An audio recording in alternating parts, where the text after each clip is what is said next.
Yeah. I know. I've still got to hit another couple of buttons before I show up on camera. I get that. Hi, we're a half hour early because of things. John here, you there. And I was telling our first guest who's going to be here momentarily that we're probably going to break the sound barrier today and go for 3 hours because we have that much going on, because of this World Cup thing and having all of the reaction and getting ready for the world that doesn't stop. And so it's like a review and a preview and it's a bunch of things. So here's the rundown quickly so we can go to our first guest. All right. So first guest, obviously, he's first. That's coming up in a sec. 9:05 under the normal start time. Kennesaw State's Dr. Leonard Jackson, who is a professor in hospitality management. He's going to look at the World Cup impact for Atlanta from the hospitality perspective, saturation, how many hotel rooms, what it means, what you learn, all that kind of stuff. And we get his feedback because he's a soccer guy too. We'll find out what he thinks about the champ. 9:30, we're going to hear from Braden Dunham. Caught up with him at camp yesterday in Utah as the USYNT is getting ready for the CONCACAF U20s. I think they're heading down to Mexico today. It serves as qualification for the U20 World Cup. U.S. gets Haiti in Puebla on Saturday night. So that's at 9:30. 10 o'clock means that Kacey D drops by. Kacey White's going to join us before she hops on a plane. We may talk everything from NWSL to MLS to whatever's on her mind because she was host at a conference in the Northeast, and I think she actually got to see the last game of the World Cup. So that's 10 o'clock. 10:30, we check in at Notre Dame. Dr. Michael Morris, Morehouse professor Howard Jean-Denis on the Urban Poverty and Business Initiative and the local Aspiring Community Entrepreneurs Program. Support from Coca-Cola has helped that out. We find out how that impacts Atlanta. And then at 11 o'clock, Tuskegee women's soccer head coach Emanuel Stevens lets us know what it's like to build a program from scratch. There's your guests. Here's speaking of batting leadoff, Will Palaszczuk, Willie P. How are you, partner? What's going on, John? I hope that I get as close, if not closer, to a World Cup final than I was on Sunday, because I was actually in New Jersey during the final for a family event, and I had to fly out of Newark Airport while the final was going on. No, thankfully, I got to see the whole thing. Okay. But at the same, my flight was actually, to make a short story long, it was a 7:30 flight that didn't go off until 11:30, which again is a whole nother story in American aviation. But I'm sitting there and I'm watching the second half and extra time in a bar that's got a bunch of Spanish fans and a lady in behind me who's standing up praying in Arabic saying, "Please Messi, please Messi, please God, please Messi." Wow. So I had the dichotomy in stereo. And when it's interesting when you're in an airport, all the airport restaurants or whatever are on different feeds. Mm-hmm. So I think ours was the first. So we saw the Spain goal first. Oh no! And then the restaurant over here sees it, and then you hear them cheer, and then the restaurant at the top of it was a surreal feeling. Oh God. But yeah, no, we had a family thing up in New Jersey this weekend that I did not realize. You know how one brain works and the other brain doesn't want to communicate. I would have to have. Well, I'm sitting here and thinking, why in the world did this flight cost more than $1,000? Why was this hotel so hard to procure? And then I'm sitting there Thursday night and talking to my wife, and I said, "Honey, I'm so stupid. It's the same weekend as the World Cup final." And she's like, "Yeah, I realized that a couple of days ago. Why did it take you so long?" I'm like, "Because I got 3 different things going on. 5,000 baseline stressors, but I'm excited because we're back tomorrow night. I'm very, very happy." Oh my gosh. Yeah, I'm right there with you. My golden retriever brain's bad enough as it is. And then to be discussing, World Cup and Major League Soccer and the U20s and what have I forgotten? Look, I'm going to break the fourth wall. No, I never do that on the show. Exactly. Here's some of my notes for the morning. There's some of my notes. There's some of my notes. And then that's on one. And then obviously time codes on another. Obviously one device open here, second device open here, caffeine off to my right, notes behind me. So if I find all my notes in my sequence for the show today, I'm in great shape. It's okay. I have 2 days. I have 2 days ago's caffeine sitting next to me off screen. So there's go. That. Man, that's strong. We brought you in here to talk about Charlotte. Sure. So everyone, it looks like. Well, actually, let's go with the exceedingly generic question off the top. How was the World Cup break for resting folks and assemblage and getting everything squared away for this run before we get into other runs here at the end of this season?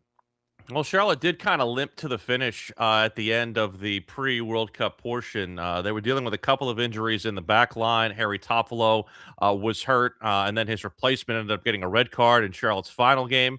Toffolo is back, which is encouraging. He played full 90 minutes in Charlotte's friendly last week against Austin. That was a closed-door affair. They also did not have Nathan Byrne available to them at the end, and so it forced the full debut of Will Cleary, somebody who I think Charlotte's very, very high on, the kid out of Stanford.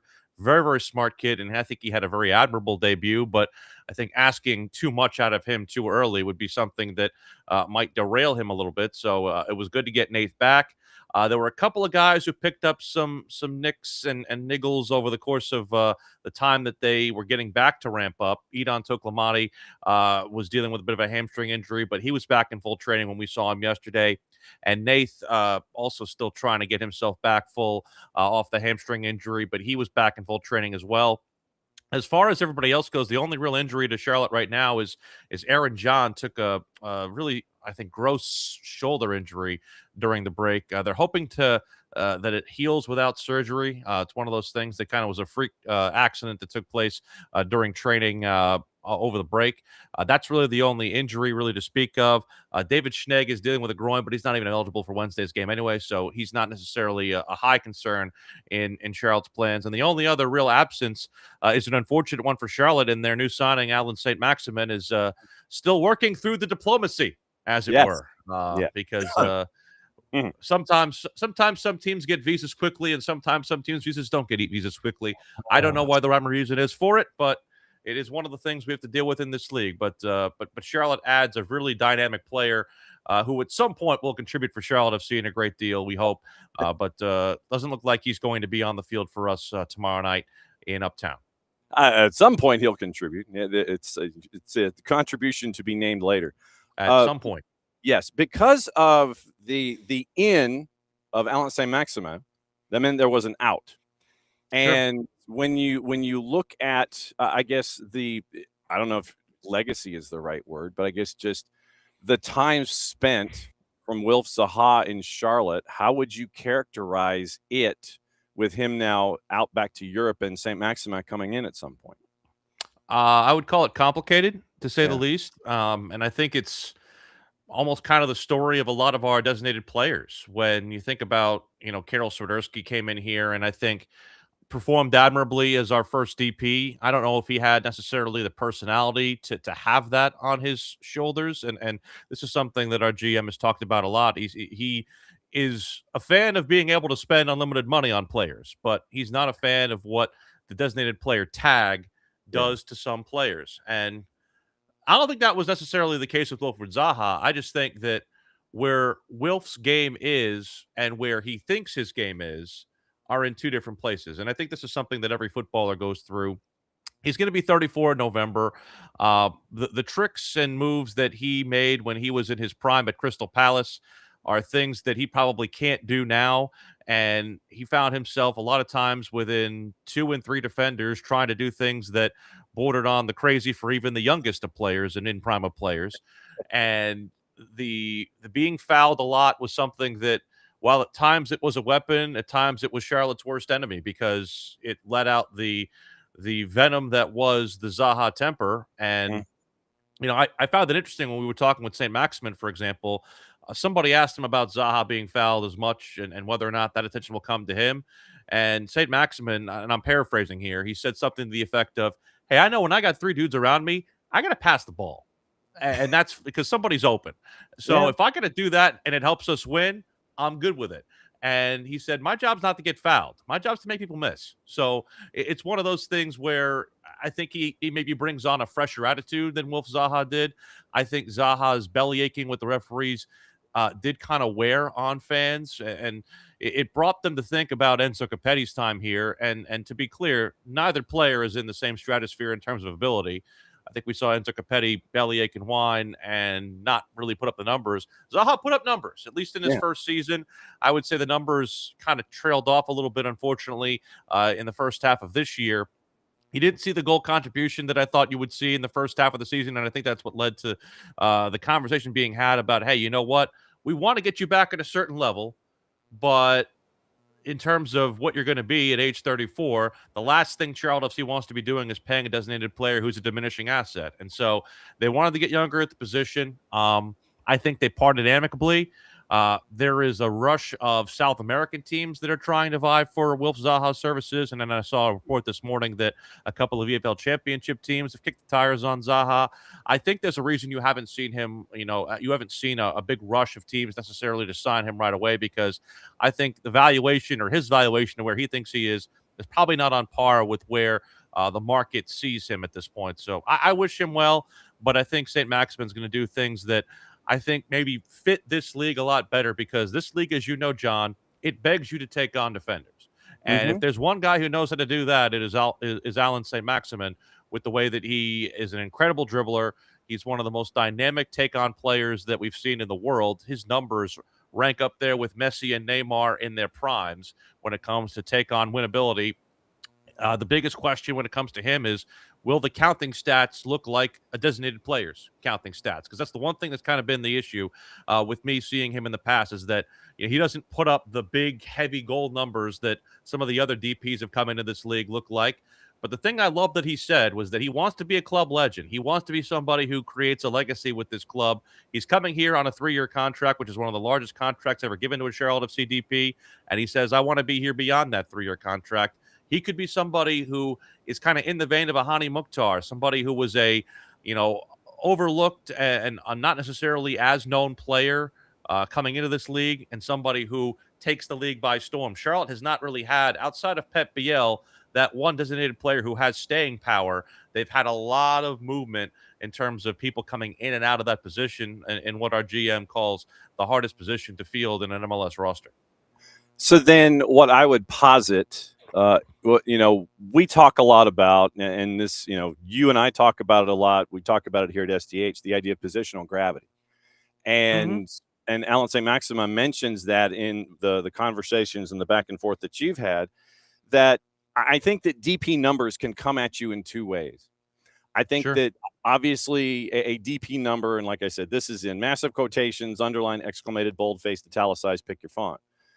Where if you're the DP and you're getting an ish load of goals and you're making a lot of goal contributions, then I think it can come at you in two ways. I think that because of positional gravity, you can help out others and boost their numbers.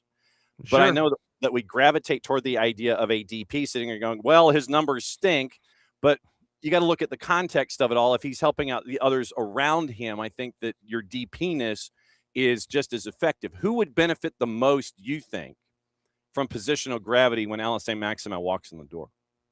I mean, Edon Toklamati is the first thing that comes to mind for me, and that's somebody that was name-checked by Zoran Cornetta, our GM, when we talked to him about the signing. He said, look, if Alan St. Maximin is going to get double digits in goals or double digits in assists, that's fine and well and dandy, but we need multiple guys to do that across our thing. We don't have a guy who we think is capable of having a 20-goal season and winning the Golden Boot. They want to be a team that gets contributions from multiple different assets. And I think any team is wanting to do that. And, whether that's Kerwin Vargas on the other side, who's benefiting from long switches from Alan St. Maximin, whether that's Pep Biel losing some attention that is paid towards him because people are dazzled by what St. Maximin does on the ball. And so I think it comes down to the fact that what he's able to do is going to draw attention. Now, will that attention result in him scoring goals? They believe so. Will it result in him getting assists on goals? They're believing that that's probably going to be more so the case. He's probably going to have a higher assist number than goals number, and I don't think they're upset about that, because you have Toklamati, who's a brilliant finisher in front, who does a lot of thankless running. You've got Pep Biel, who's also probably the best finisher on the team. And I think also the biggest thing, and I think this is what maybe informs Charlotte FC's next move, is can they find another body to be inside the box, whether that's the person who plays Jabril Gianni's position or Jabril Gianni himself, whether that's Ashley Westwood joining the fray a lot more as well. They have not had, really, in the 5 years that I've done these games for them, they've not had the person to provide really consistent service with the support on the back end to be able to get the finishing that they really want to score the kind of goals it takes to win in this league. As we know, this league is a goal scoring league. It's not a defensive, win 1-0 and hope to goodness gracious you can suffer and defend for 90 minutes. As much as Dean Smith says we want to be difficult to beat, the offensive talent in this league is in the front of the field, and I think he understands that, and I think they understand that they need to be more threatening and more clinical on target. They need to be able to get more chances and result in those chances. And I think too, St. Maximin will allow, I think, the other pieces on this team to maybe breathe a little bit more freely, most awfully, and also it will also give him a chance to resuscitate his career, because if you know anything about the way his career has gone over the course of the last year and a half, he was at Fenerbahce after leaving Newcastle for Saudi Arabia, because he had to leave Newcastle because of the financial fair play restrictions that had unfortunately enveloped that club. So he goes to Saudi Arabia, he goes to Fenerbahce, it falls apart under Jose Mourinho, he goes to Club America. Apparently there was some sort of racist type stuff happening with him and his kids while he was at Club America, so he left there quickly, went to play a half year at Lens in France. Felt like he rediscovered something there. They won the Coupe de France, and it almost kind of feels like this is coming in the same vein as a lot of Charlotte FC's designated players, somebody who was a depressed asset who can kind of regain and reclaim some form. Pep Biel has done that. Wilfred Zaha did that to a certain degree, and they're hoping the same thing can happen here with St. Maximin and Charlotte. Okay, so you mentioned Kerwin Vargas. I was looking on the interwebs, which we always know 100% of the time is that bastion of journalistic integrity. And I was seeing that there was the possibility that Kerwin Vargas might be being looked at by Atletico Paranaense as a part of the ins and outs here in this window. You mentioned what needs to be done from a front office perspective. Have you heard anything about this Kerwin Vargas idea or anything else? I've seen the same reports you have, John. We keep asking the front office, we keep asking Dean Smith about Kerwin Vargas. Nothing is done. He is at training. He is expected to feature on Wednesday. Some of the reports that I keep seeing mention that Kerwin probably is being allowed to stay here a little longer. And again, that's from the outside reports. That's nothing I'm hearing inside the building. But I think a lot of this comes down to Charlotte's roster's full right now, and their season is restarting. And the last thing that they want to find is themselves between a rock and a hard place, because they already lost one winger in Wilfred Zaha. The second winger that they brought in has not been cleared by visa with St. Maximin. So in terms of that they do not want to find themselves with their pants down, so to speak, to try and make sure that they can still win games. So I think it's a situation of they're probably waiting for St. Maximin's paperwork to clear, maybe trying to identify another winger. There's also, the curious case of Liel Abada, who was shopped around, at least reportedly, around a bunch of EFL championship level teams and some other teams across the European side as well, as somebody who, quite frankly, would bring Charlotte FC the most bang for their buck in terms of being able to sell him and bring in a designated player who can contribute at a higher level. So I think there's that evaluation process going on right now in terms of, hey, do you bring in another right winger? Do you go and bring in a DP attacking midfielder / box-to-box midfielder? I think right now it comes down to if there is a deal that's done with Kerwin Vargas, it's not done because Charlotte hasn't figured out how they're replacing him on the roster, first off, and also what they're trying to do business-wise with Liel Abada potentially, because of the fact that when it comes down to it, because of his DP slot, he will bring in, obviously, a player of a different caliber. Any clue how much within the league, and this is the Garber Bucks question, any clue how much navigating you have when it comes to Garber Bucks and Gam and Tam and sliding all that stuff in? Because we can talk DPs all day, and as long as Charlotte's 3-3, right? Or are they 2-4? 3-3, yes. Okay, so Charlotte's 3-3, and I mean by that is, for those just hanging in, 3 DPs, 3 U22s. And those are all full. Right. So how much GAM space is there to help navigate buying folks down if you need to, that kind of stuff? How much financial navigability is there? Wow, I pulled that word out. How much how much navigating is there? How much breathing room is there when it comes to bringing in players and figuring out how they would all fit under the cap? There is not a lot of room based Yeah. on the last look that we got from the roster profiles. They were not in as dire a situation as they were, say, at this point a year ago. They used their last available GAM last year at the basically primary transfer window deadline because of, once again, it seemed problems at the back. They had to go and get Jaquil Marshall-Ruddy after the neck injury to Nathan Byrne, and they basically used their last available GAM to get him on a loan. Charlotte had at the end of the 2026 primary transfer window, they had $75,000 available in GAM, so that's not a lot. Mm-mm. Wow, that really means that your capologists and your front office really got to know what they're doing. Will Palaszczuk joining us as we broadcast from the Kaiser Permanente studios here, breaking everything down when it comes to Oppo research and Charlotte and the matchup coming up tomorrow in the midweek.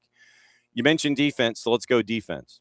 Christian Kalina continues to stand on his head, and I'm hoping that he's okay with all the blood rushing down as it always does with all the saves that he makes by standing on his head. When you've when you've stared at this defense and the back line this season, what has stood out to you? And have you had any thought bubbles and or questions about what you've been seeing? Because, right now, middle of the pack in the Eastern Conference. Well, the thing about it is, John, the defense is not at where it was 2 years ago when Kalina was the goalkeeper of the year. So that part of it was, I think, a little bit jarring to see. We all kind of wondered what it was going to look like without Adilson Malanda. And they brought in a player who I think is really, really nice in Morrison Ajiman. He came in really relatively raw, but he's learning on the job. And both the front office and head coach Dean Smith have opined that they probably had to play him a lot quicker than they wanted to because they never got Henry Kessler healthy during the first half of the season. He was expected to be somebody who contributed and was that right side defender alongside Tim Ream.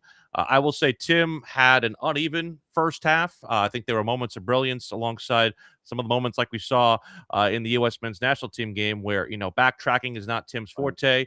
As long as he keeps the player in front of him, I think he's definitely still solid. And his distribution of the ball is about the best you can have from anybody in the back line in the league, or the best line on his team, I should say.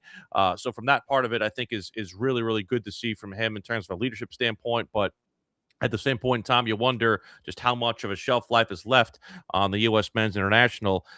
So I think the center back thing is just still something they're working through. I'm wondering with the congestion of matches, they're going to play 8 games between Leagues Cup and the league schedule in the month of August. You're definitely probably going to see Henry Kessler play at some point. Andrew Privet has still been fighting it a little bit. I will say he looked better in the last game we played before the break against New England than he had at any point in time really before that. He had a couple of games in the opening portion of the season that did not cover himself in glory, and that was what kind of led to instead of using Privet at the right side defensive position, using Morrison Ajiman, and Morrison has been so good that he's basically not been knocked out. The injury to Harry Toffolo, I think, also messed with some things as well. While I love David Schnegg as a player, and I thought that was a shrewd move getting him off waivers, he's, I think, more offensively oriented than Toffolo is. I think Toffolo is a better all-around fullback.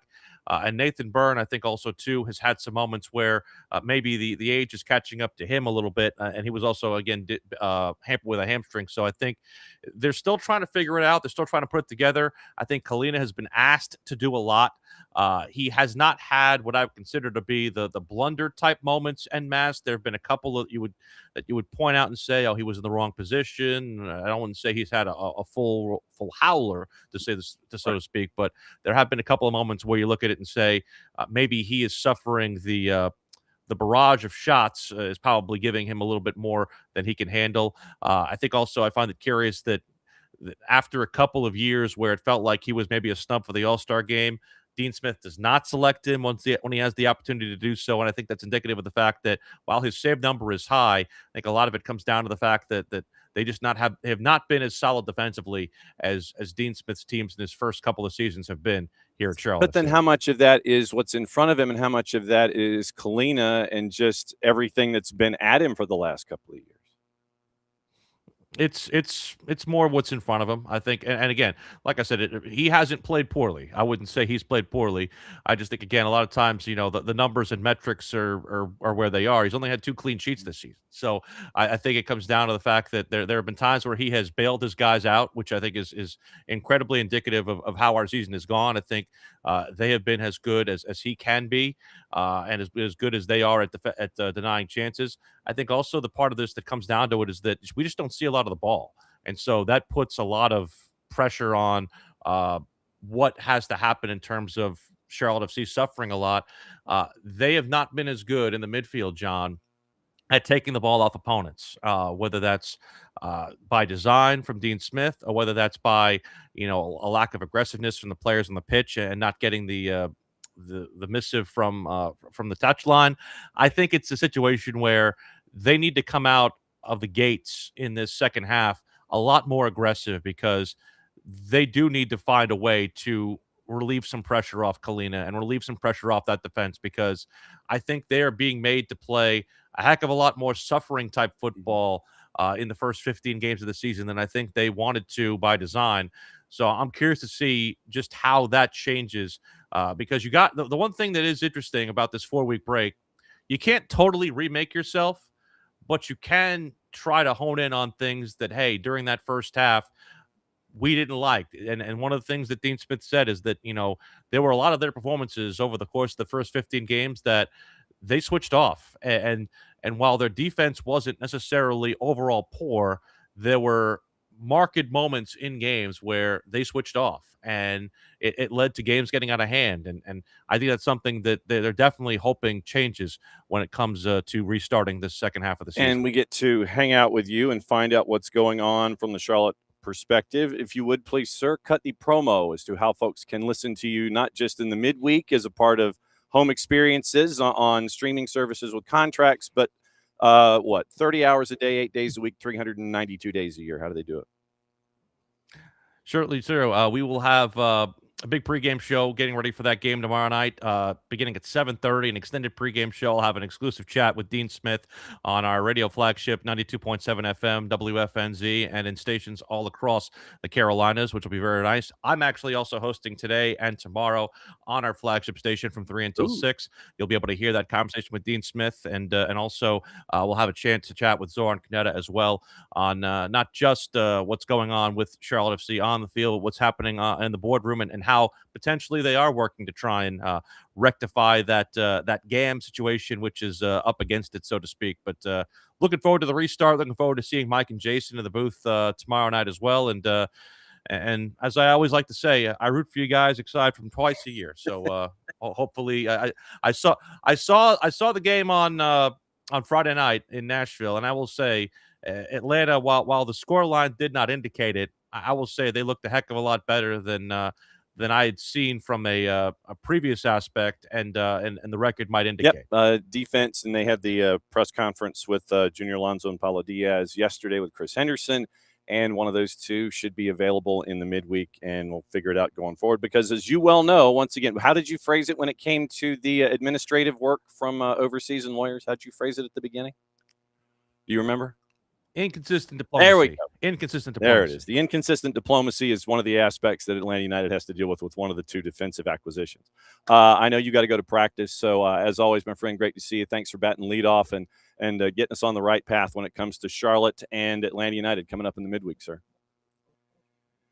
Always love talking to you, John. Thank you. There we go. It's Will Palaszczuk, everybody. And it's always great to catch up with Willie P, at Willie P Style on the Twitters, by the way.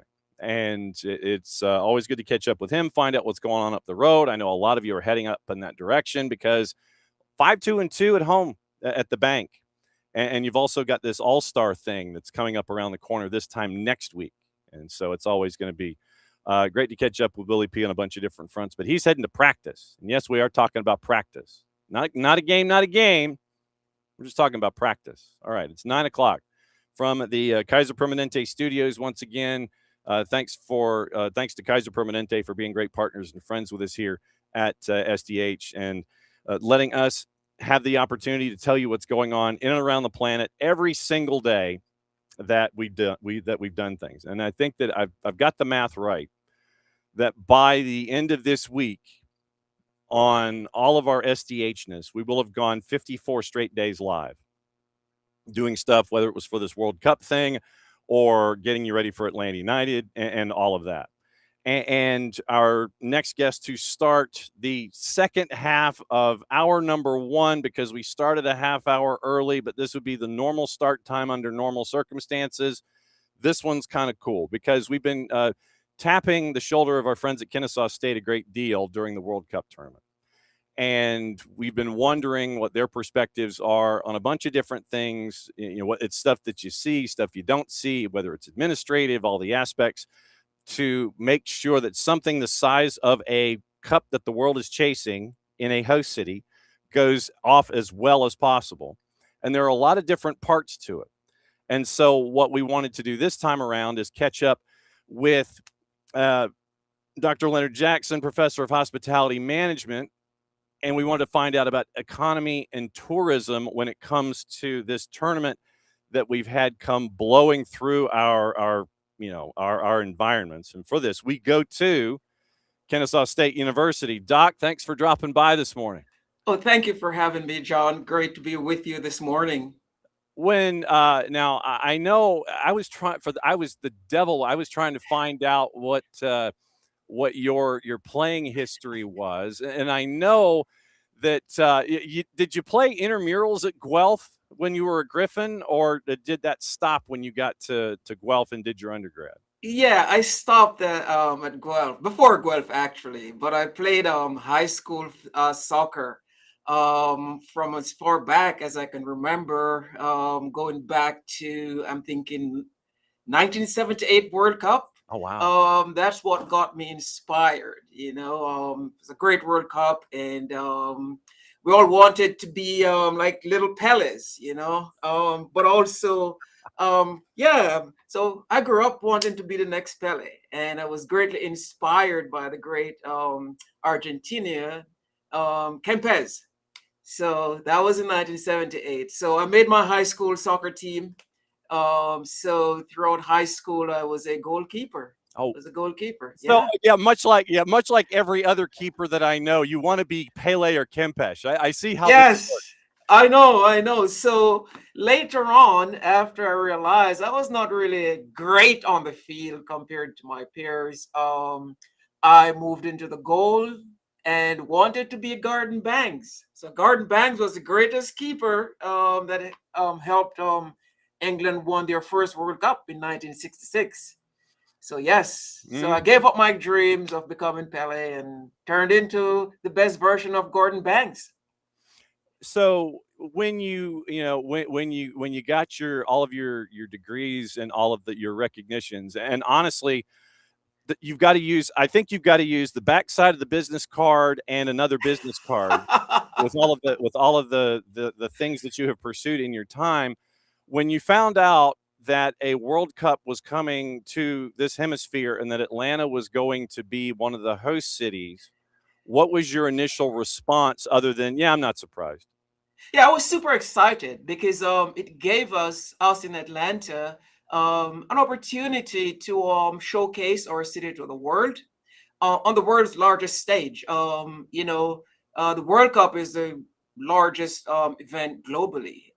Every corner of the world during the World Cup, everyone stops to watch the games. And you might not have a national team in the competition, but you do have a team that you're following, or you're following a player from one of the major leagues in Europe or here in the United States. So I was very excited because it gave us a chance to unleash our amazing event ecosystem. In my opinion, we have the best event ecosystem in the world, and the World Cup gave us a chance to unleash it and showcase it to the world. You mentioned event ecosystems, and that's a great way to kind of just break down everything that is what we don't see. Yes. Because you see all the stuff above the waterline, you see all of the prep, you see, fan fests and bunting and all of the preparation. And we've had discussions with folks from SCAD because they were the ones responsible from the walk-in mile about all of the signage and everything that leads everyone to venues and all this kind of stuff. But I think that from your perspective in dealing with hospitality management, you're talking about part of the infrastructure that is vital. I think that we take for granted a lot of the time, because if we didn't have a roof over our head in a room that is probably, 40 by 40 that had basic amenities, then as a host city, you'd be kind of out of luck. I mean, when it came to your initial analysis, how much of an impact were you thinking was going to be had here for hospitality and all the work that needed to be done to make sure that it was going to look as seamless as possible? Yes, thanks, John. So because we have done it so well for a lot of mega events, it's one of the reasons why everything was so seamless for us. All the hotels executed quite well. The restaurants were prepared. The staff were extremely prepared. Our security forces, because we have had so many events in the city, they knew all the traffic patterns. So there was no chaos on the part of the planners. For attendees, it was very seamless because we had all those things in place. We had tremendous practice. So let's start off from we have the best international airport, right? So it starts from how visitors are going to come to us, right? International visitors, the best airport. We have the hotels that are ready and used to the ebb and flow of visitors coming in for events. The restaurants were also ready. And importantly, our security forces, they knew the travel patterns. So there was no bottlenecks at all in the city. Everything just moved on very seamlessly. How many conversations are we having here to make sure that, and how many different aspects? Because you dropped 5 of them on me. Yes. Airport, hotel, restaurant, security, and transportation. This seems like, is there any part of this that we forgot about that makes all of this look as seamless as possible outside of those 5? I mean, or is it that the big 5 for you? Those are the big 5. But also, let's not forget the volunteer groups, universities, for example, social organizations that step up to help plan and execute this event. So we had a lot of volunteers, but also all of the major bodies that manages hospitality and tourism in the city work in synchrony to make this happen. Cobb Travel, Atlanta Convention and Visitors Bureau, the Airport Authority. We all worked in concert to make this happen. So we were like little elves behind the scene. All of the players were working behind the scenes to make this happen. And John, this is years of planning. This is years of planning. This is more time than we usually get to execute most of the mega events that we have held here in Atlanta. So everything was ready for the event. So I was very excited when we became one of the host cities for this global event. Any clue how much investment was made from an infrastructure perspective? And you can take it from the big 5 if you've got a number, or if you break it down from any of those, and how cities were investing in the big 5 across the board from the 16 host cities. Any clue about how much investment there was to make sure everything looked great from an eye candy perspective and an infrastructure perspective? Any ideas? Yeah, so the numbers are still being audited, so it would not be appropriate for me to just throw the numbers out. Oh, come on. Yes. I don't want to misquote any of these numbers, right? However, from the local level all the way up to the state level, tremendous investments were made in our infrastructure to make sure the infrastructure was ready. Individually, from the corporate side as well, all the hotels invested in terms of refreshing their rooms, making sure things were in place, making sure things were ready for our visitors that came to visit Atlanta. But several $1 million were spent locally at the local government, all the way up to the state level as well. We made tremendous investments. And obviously, you're hoping to recoup that with folks coming in and visiting for however long they're going to visit. Because, if a hotel is sitting there and they're trying to, make things all shiny and new all over again, all of that infrastructure that they're looking for. And this is literally how many hotels? Any clue how many hotels we have here in the metropolitan Atlanta area? Yeah, we have about 140, 140,000 rooms in the city. So approximately. So 140, around 140,000 rooms Yes. to service individuals over a 7-week period. And you're hoping that you're going to have some kind of turnover in addition to a long-term viewership opportunities and all this kind of stuff. When you have 140,000 rooms, do you know how that compares to other host cities and availabilities and all that kind of stuff? Because then you're getting into like suburbs and exurbs and trying to make sure that, okay, if we stay an hour away, we can still get to our venue, or 90 minutes away, we can still get to our venue. I mean, how that 140 is there, and then how does it drift out and I guess expand? How does the mushroom expand from there? Any clue? Yeah, absolutely. So the mushroom expands to over, if you were to look at Airbnb, etc., non-traditional, Yeah. Overnight accommodations, we can go up to 200,000 with the suburbs, etc., or more. But we were able to achieve approximately 80% occupancy. That was my next question. Yep, 80% occupancy, which was a bit down. So that was down about 4% from last year. Mm-hmm. So citywide, we achieved 80% occupancy, but our revenues were higher. Our revenues were higher. So our revenues, we charge more money, right? So That's what I'm saying. Yeah, we man. charge more money. So this was great. While occupancy was down by 4.7%, revenues were up 11%.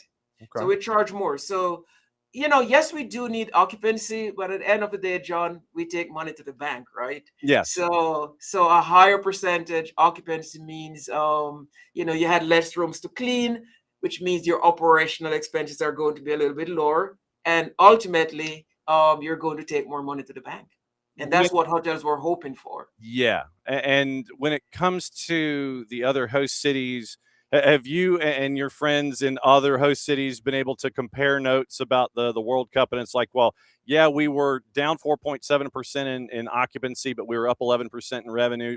Do you guys get your own Zoom calls and sit there and compare notes when it comes to the other host cities? Yeah, I was able to talk to a couple of my colleagues in Toronto, in Canada, and they did extremely well in terms of both occupancy and average daily rate. So they surpassed all the goals that they set for themselves. I didn't get any information on Mexico, but I know the other host cities here in the United States, they did extremely well. They achieved their goals in terms of revenue per available rooms. So the World Cup itself brought in a lot of revenues for hotels.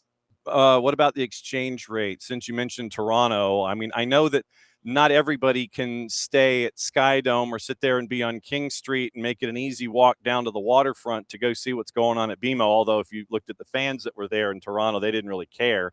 They're going to go from Yonge and Bloor, and they're going to go all the way down to the lakeshore and not really think about it twice. They're just going to march and have fun. Did the exchange rate and any other taxes that might have been added because of governmental headbutting one way or the other, did that impact revenue north of the border? Any idea? Not at all. It didn't affect it in a negative way. Huh.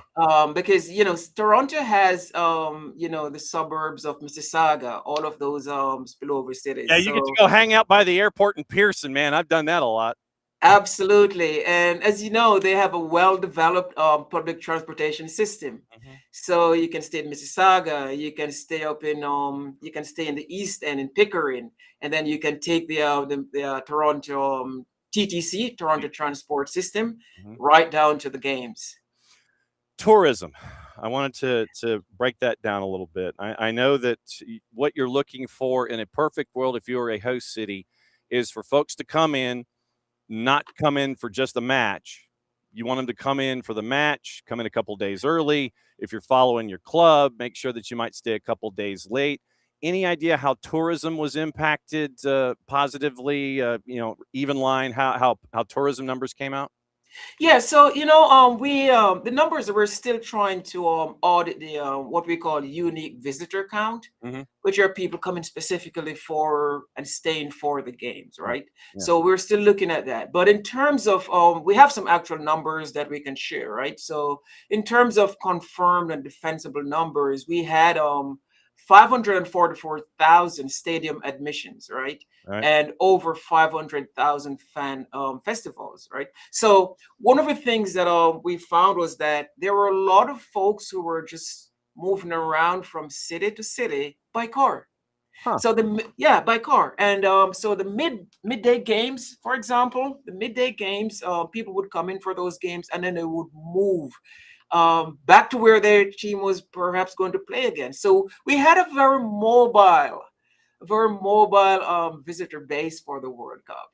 So unfortunately, some folks were thinking, we're going to host 8 games. People are going to come to Atlanta. They're going to stay for the entire World Cup period.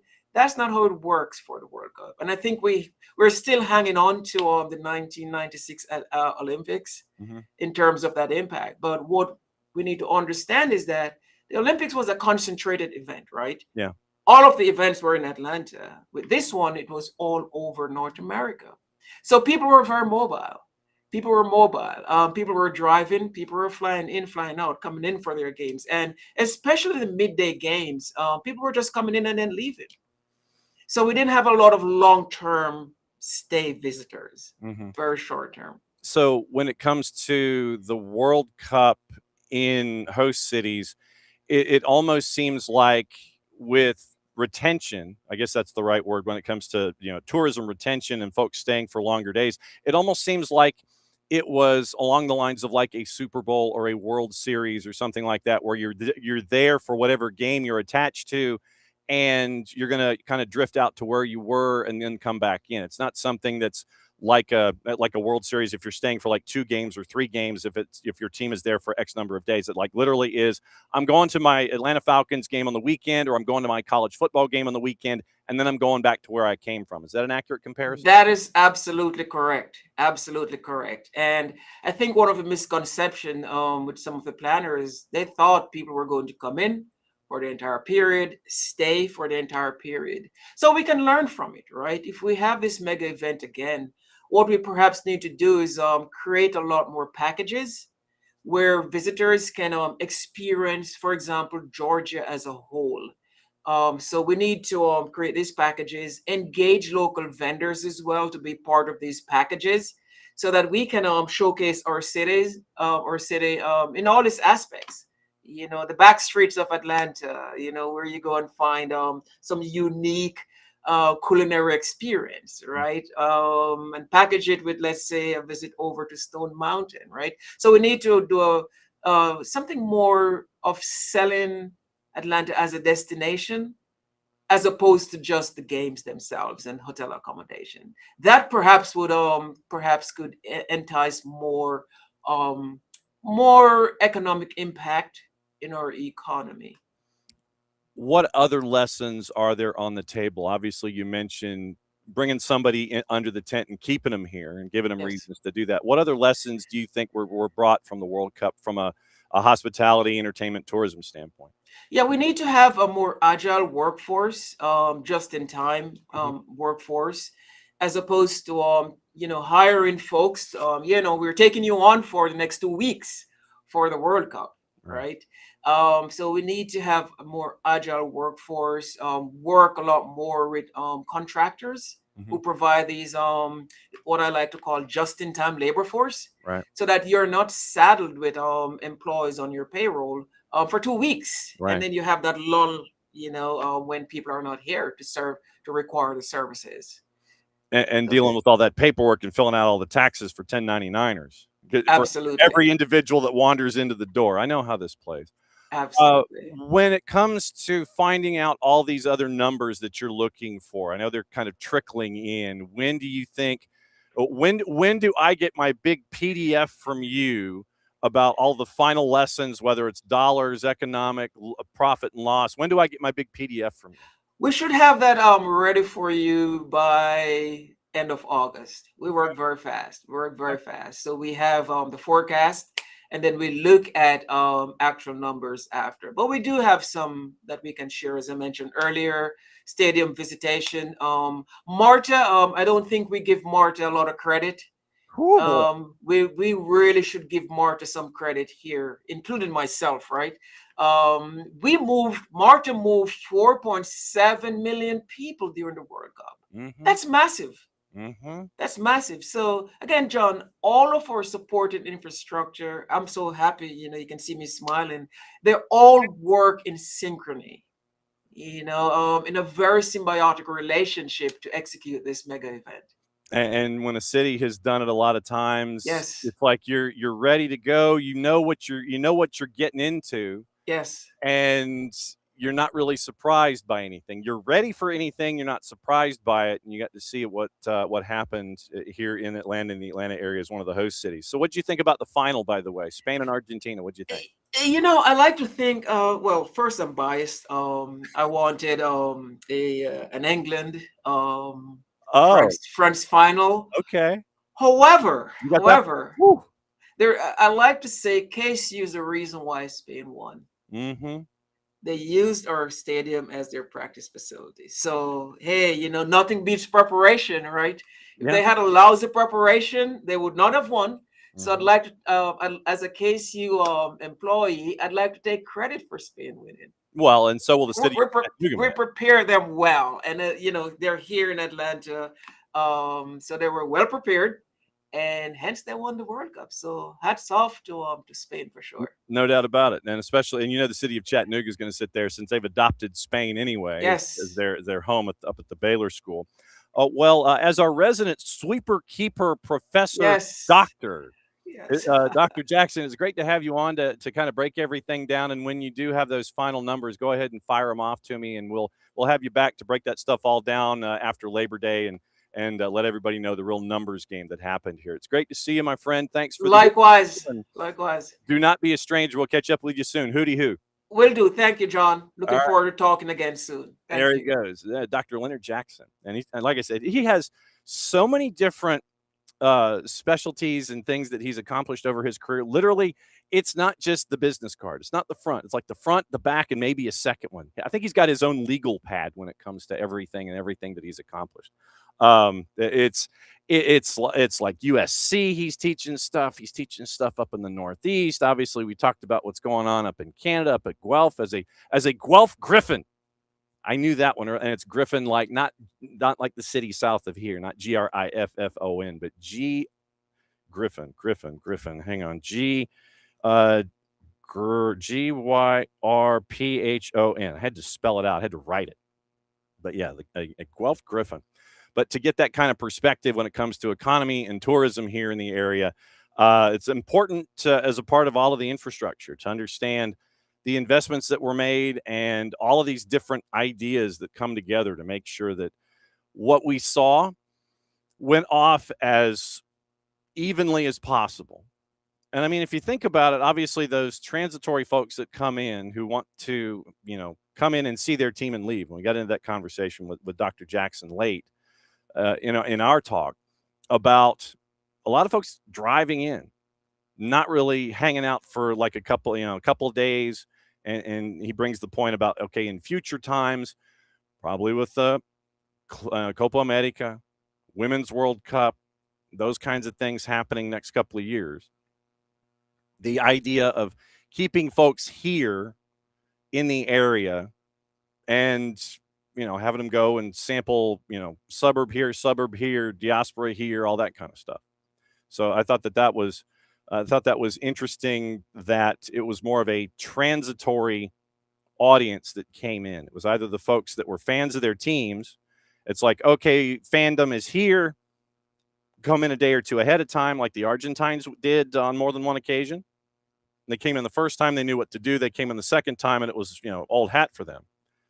And then you go on to your next. So the group stage, I think, if we're taking what Dr. Jackson here was bringing to the table during the group stage, because of the transitory nature of the fan, do things where you can bring them in early, hang on to them for a couple of days, and that way they're investing in what's going on in your host city. So I think it's a universal application, what he was talking about. So and that was why I wanted to ask also if he had any comparison research from his friends in other markets. Like, how was LA when it came to being a host city? You mentioned Toronto and what it was like for them. And I asked about the exchange rate. First thing that popped into my head was, okay, you guys hit your numbers north of the border, but did the exchange rate have any impact? Apparently it didn't. So finding out how each individual host city did, and when this means we probably should catch up with our host city folks and see how they're looking at their postmortems and all that kind of stuff. So we may just go ahead and send out bolos there as we continue our learning from what happened in the cup the world was chasing. So it's good to have a sweeper keeper that we can reference when it comes to hospitality management, infrastructure, education, and finding out how a city, its hotels, its restaurants, security and traffic and transportation, all those things come together. And as he mentioned, so for Atlanta, 80% capacity, down 4.7%, but revenue was up 11%. So that's what you're looking for here.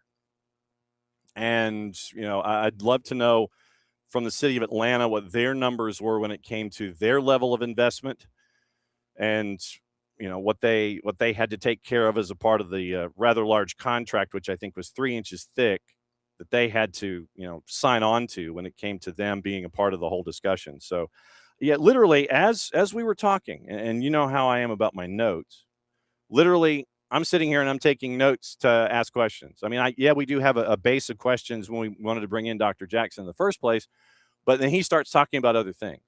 And so it was really cool to be able to break all that stuff down with him. And when he comes up with all the other numbers and all the other host cities, I can't wait for my PDF because, like I said, I want to see how successful everything was on the whole.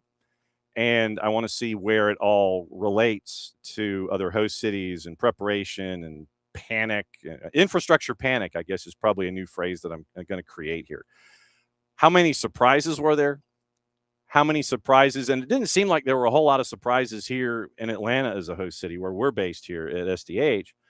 But it didn't seem like there was a whole lot that surprised Atlanta. You knew where you were going to do A, you knew where you were going to do B, C, D, and E. And Abby's like, yes, if they charged less per room, they could have been 95% capacity. That is probably true. But if you look at who was coming in, and this is what I forgot to ask, is it 80% capacity over every day, every room, the entire time, going from, say, June 1st until the last group stage match? So that, or the last knockout. So that would have been what?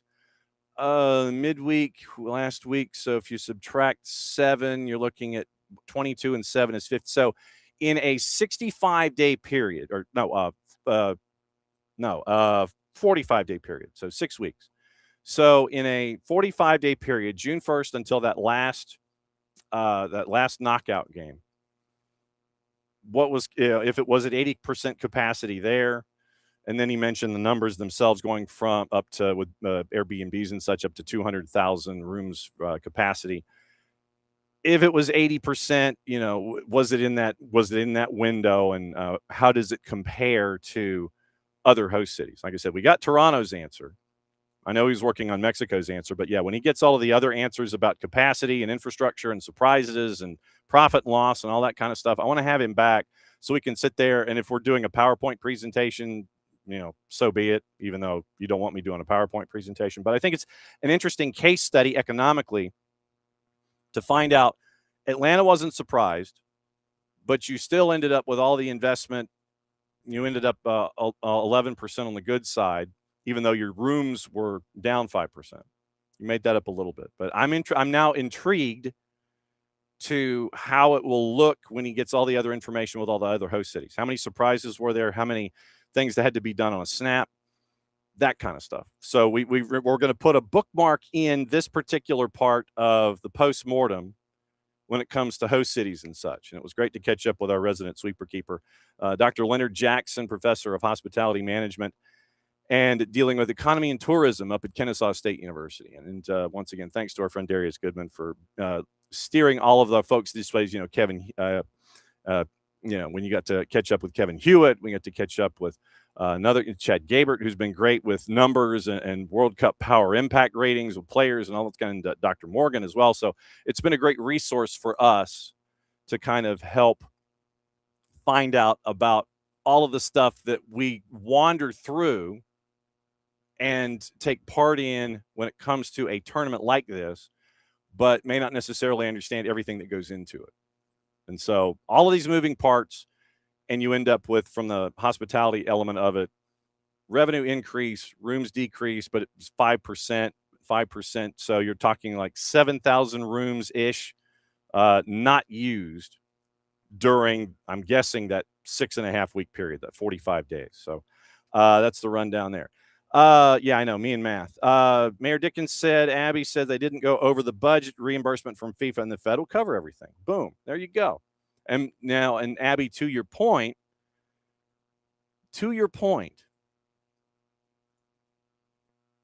does this apply for all the others? How much was spent? How many of them are in the red? How many of them are in the black? So if Atlanta has figured out, and also corporate sponsorships, being a part of this too, the in-kind relationships, all of this stuff, if Atlanta has figured it out, kind of like how LA figured out the idea of the Olympiad, but if Atlanta has figured it out, they weren't surprised by any of this. And you still ended up with the numbers. So cost and profit and loss was a wash. It was a washout, financially when it comes to city expenses and venues and all this kind of stuff. But from a hospitality perspective, rooms down, revenue up. And so I can't wait for my PDF to find out the comparison study with all the other host markets when that's available, say in the next 6 weeks or so. But that was great to catch up with Dr. Jackson. Who he is for real. Now 9:30. Wow, 9:33. Okay. Kacey D is going to be joining us in about 25 minutes, top of the hour here from the Kaiser Permanente studios. We got another tournament to keep an eye on. And it is the US U19s and head coach Gonzalo Segueras, 21 players representing the U.S. at the U20s, starts on the 24th. So on Friday, I think that's the 24th. So on Friday it starts, goes through August 9th in Mexico. It serves as the qualifying competition for the U20 World Cup in Azerbaijan and Uzbekistan, the Pan Am Games in Lima, Peru, and the 2028 Summer Olympics in Los Angeles. U.S. already qualified since they're a host country. And so Coach Segueras has this group together. They are at the America First training ground, and they are traveling today to go down to Mexico. 15 players, 13 different MLS clubs, 2 from USL Championship, 3 European clubs, and 1 from collegiate soccer. And we catch up with that individual from collegiate soccer here in just a second. The roster heading down: William Lodmell from Sporting Lisbon, Lucas McPartland from St. Louis City, Kane Rizvanovich from Minnesota United. Defenders: Chris Applewhite, Nashville SC, Tristan Brown from Crew, Christopher Cupp, Chicago Fire, Brandon Days from Lou City, Braden Dunham from Furman University, and that kind of teases who we're going to be talking to in a sec. Javon Mussenden from the Revs, and Josh Torquato from FCD. Midfield: Colin Gusky from Orlando City. We know him from Orlando City B. Santi Morales from Inter Miami. Cooper Sanchez is held back, and so we've yet to see an announcement as to who the replacement is going to be because of the injuries with Atlanta United. Cooper Sanchez held back. We'll talk Atlanta United injuries and press conference on the other side of this interview leading into KCD at the top of the hour. Alex Shaw from Messi and Friends. Dylan Vanny from LAG. Forwards: Nemfasa Berkimas, Charlotte; Jaden Contreras, FCD; Den Klapia, RB Leipzig; Shanti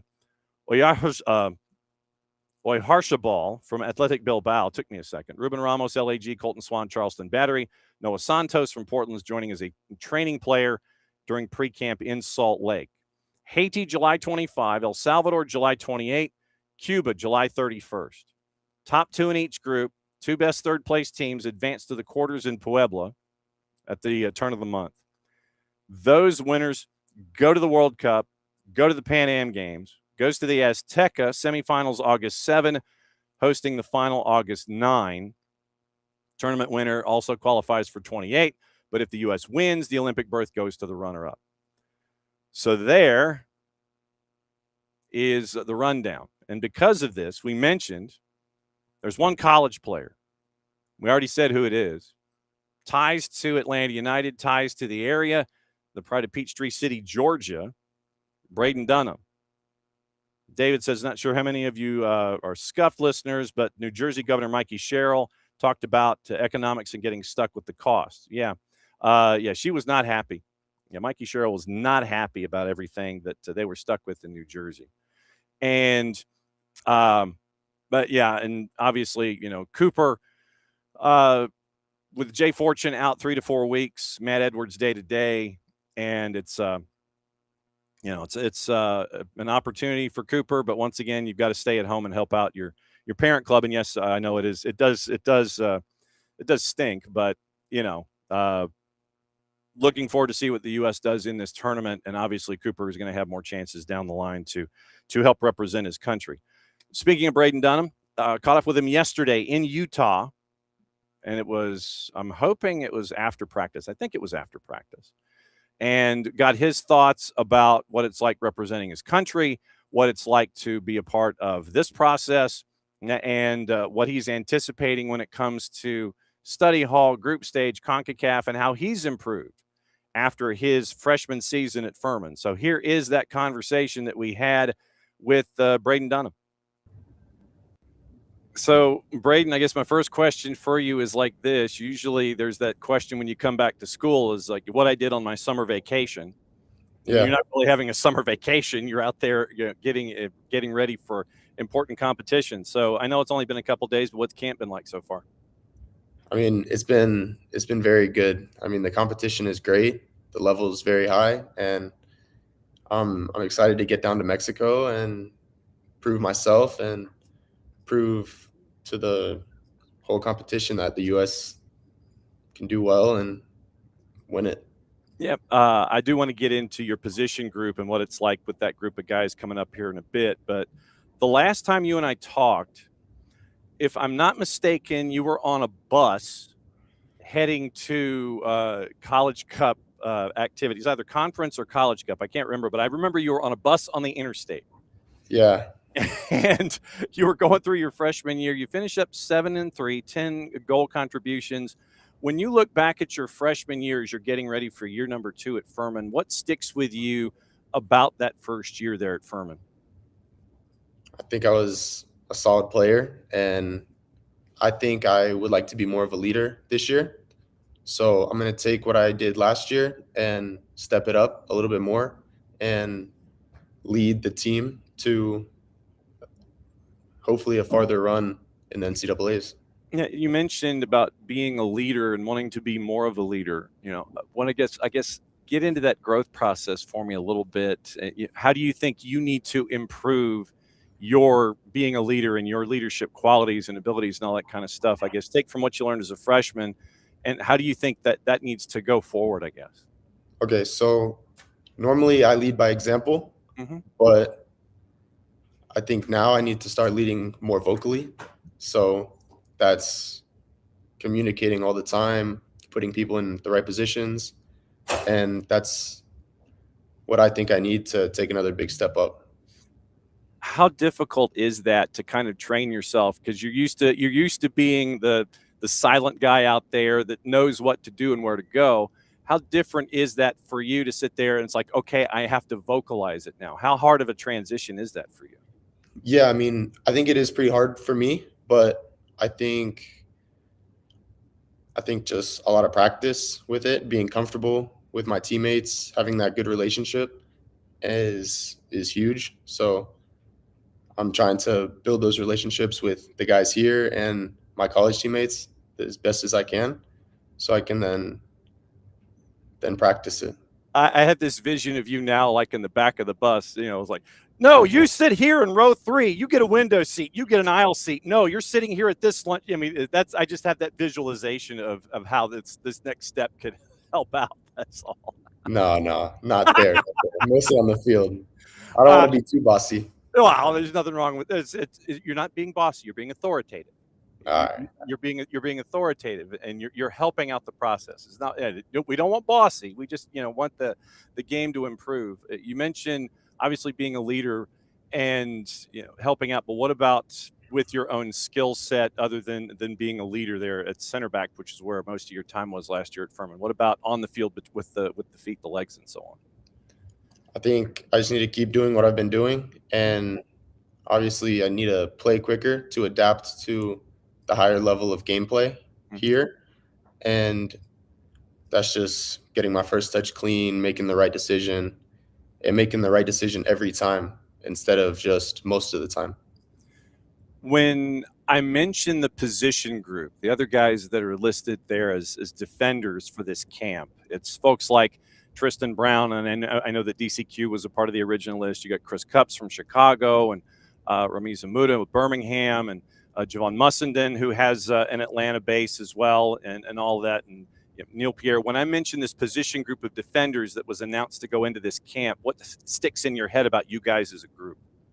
I mean, it's an extremely solid group, and I think it'll be very hard to earn your spot, and everyone here is going to have to earn their spot because we have such a strong group of defenders. So that's when you're getting into the tournament here with CONCACAF, how much study hall did you have going in? How much, I guess, independent study did you take going in, getting ready for this particular tournament? Did you sit there and look at group when group was announced and sit there and start looking at tape, or did you wait until you're there at camp to start looking at tape so you could look at it all as a group? Did you do any advanced studying at all?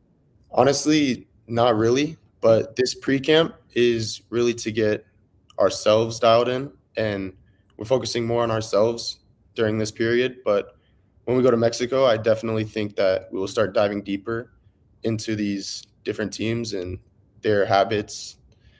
So, and obviously you're looking at what's going on with everything, and with this group that's there. Obviously, you get to add folks like Chris Applewhite that's attached to it, Brandon Days, and Josh Torquato from FCD. When you wear the jersey, it's something that you've done before. For someone who hasn't seen it and might be diving in and watching you for the first time, how would you express what it means to wear that crest and wear it in competitions that mean a lot to the country and to the growth of the program on the whole? I mean, it's an honor. It's an honor for me. It's an honor for every player here. It's an honor for the staff who get to represent us. And I'm just so grateful for the opportunity to represent more than just myself.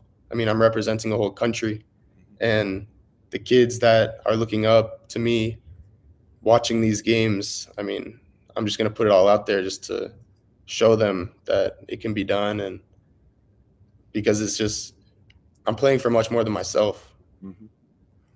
When you are looking at professionals and you're trying to, and I'm not going to say model your game after, because I know that you have your own vision of what you want to be there as a center back. When you're watching professionals and you're watching games casually, who are you sitting there and saying, okay, I kind of can model myself after this individual? Who are you looking up to as those that are center backs and defenders that you're keeping an eye on? I mean, I've been really intrigued with Kubarsi, the young player of the World Cup, because he's 19 and I'm 19. So it's really cool that he's able to do what he's been doing. And I think that we share similar qualities, like our passing and just like the grit we have playing. So I think we share similar qualities to that. So I've really been enjoying him. And at the same time, when you have someone like Luis De La Fuente, their coach, who has a lot of trust in someone who is 19. And the other thing that I notice about Kubarsi is his calmness back there. And I know that you're that same way, where I know that you mentioned that you need to be a little bit more vocal, but there's a calmness that's attached to it, and it's not, frantic pointing one way or the other, everything. It's a very calm approach to how you want to have things done back there as a part of the back line. Am I wrong? No, you're right. How long did it take you to figure out, okay, this is who I am, even though there are things that you want to work on, to become comfortable in your own skin? How long did it take to become comfortable in your own soccer skin, I guess? I think that I've just been growing year by year. It's not like I was trying to be a certain type of way. It's just the player I've developed into through the past few years. And I think it's been treating me well, so I'm going to keep being me. And that part of being you started obviously with your time with Atlanta United before you went to Furman. When you think back to your time with Atlanta United to kind of set the foundation for you as you've continued to grow, what sticks in your head from your time with Atlanta United that has helped you going forward? I think the tactical part of the game and the technical part of the game has really helped, or Atlanta United helped me a lot there. Yeah. Whereas in college, it's a little bit more physical and more frantic, chaotic. So I think both of those combined will make me into a good player. When I mentioned Coach Gonzalo and what he brings to the table, for those who don't get the chance to see him except wandering on a touchline in international competitions, I don't want you to give away any secrets or anything like that, but how is he out there and what's it like learning from him? He's a great coach. I think he's also very calm. But when he needs to send a message, he definitely sends it. Yes, absolutely true. Training camp began back on the 17th, and you're heading to Mexico to take care of business there when it comes to the U20s and trying to clinch bids for Pan Am and Summer Olympics and stuff like that. Do you ever get the chance to sit there and just kind of kick back and go, man, this is really cool, what you're able to do and what you're able to try and help do for your country? Do you ever have a chance to sit there and enjoy what's going on? I have, and I thought about it the other night. Like, this is what I've dreamed of as a little kid, just being able to represent my country on, one of the biggest stages at this age. And it's just been a dream since I've been little. So I can't wait to get out there and hopefully play. And yeah, it's just been a dream since I've been little. And we're definitely going to be keeping an eye on it as we go. We'll be watching on the appropriate streaming and TV channels. We just want you to go out there and continue to grow and represent your country as best you can, Braden. It's always great to see you, my friend, and we'll be catching up with you soon. Rest assured, we'll catch up soon. Thank you. Braden Dunham, as the USYNT is heading to Mexico today, and they are going to be chasing after bids in a lot of competitions with a deep finish in this tournament. U20 roster heading to Mexico. Qualifiers once again. U20 World Cup Azerbaijan, Uzbekistan. 2027 Pan Am Games in Lima, Peru. 2028 Summer Olympics in Los Angeles. And obviously, once again, U.S. has already qualified for that since they're the host country in 28. But Braden Dunham, 15 players, 13 from MLS clubs, 2 from USL Championship, 3 European clubs, 1 from collegiate soccer. And you just heard from the one who is from collegiate soccer. Braden Dunham, rising sophomore at Furman, 7-3 last year, 10 goal contributions across the board, got them into the College Cup, and also knocked off an 8th seed with a golazo from 40. And we talked to him about that during College Cup. But yeah, it was the video is out there, and it was just an absolute bomb that he hit from 40. Saw the keeper off his line at about a 45-degree angle, sent it toward the net, and it went in. And it was a goal for Furman, as they had a tremendous season last year, looking to duplicate that this year. But first things first for Braden Dunham, and it's an opportunity to take care of 3 things in once for the next couple of weeks when they are down in Mexico and taking care of business at the CONCACAF U20. So it's always great to catch up with Braden Dunham and find out what's going on down there. Okay, coming up in about 10 minutes, once again, it's Kacey White. And then at 10:30, we have an in-depth discussion on the Urban Poverty and Business Initiative set forth by Notre Dame and their local Aspiring Community Entrepreneurs Program and their support from Coca-Cola. The program expanded opportunities to create impact here in the Atlanta area. And so we're going to be catching up with we're going to be catching up with Dr. Michael Morris, the professor of entrepreneurship and social innovation at Notre Dame. And we are also going to be catching up with our friends from Morehouse as well to let you know how it's impacting things locally. And so in addition to the Notre Dame influence, it will be catching up with, once again, our friends from Morehouse as well. So Professor Howard Jean-Denis, faculty director of the UPBI program, partner program at Morehouse. So it's going to be Notre Dame and Morehouse representing at 10:30, and then at 11 o'clock we catch up with Emanuel Stevens, the women's head coach at Tuskegee. We caught up with Coach Tarpley yesterday and found out about the men's side of things as Tuskegee is coming online for their first ever foray into soccer. And so we're going to catch up with the women's head coach, Emanuel Stevens, at 11 o'clock. And once again, Professor Howard Jean-Denis from Morehouse, and he will be paired with Dr. Michael Morris from Notre Dame. That's at 10:30. Kacey D is joining us in about 10 minutes. Okay.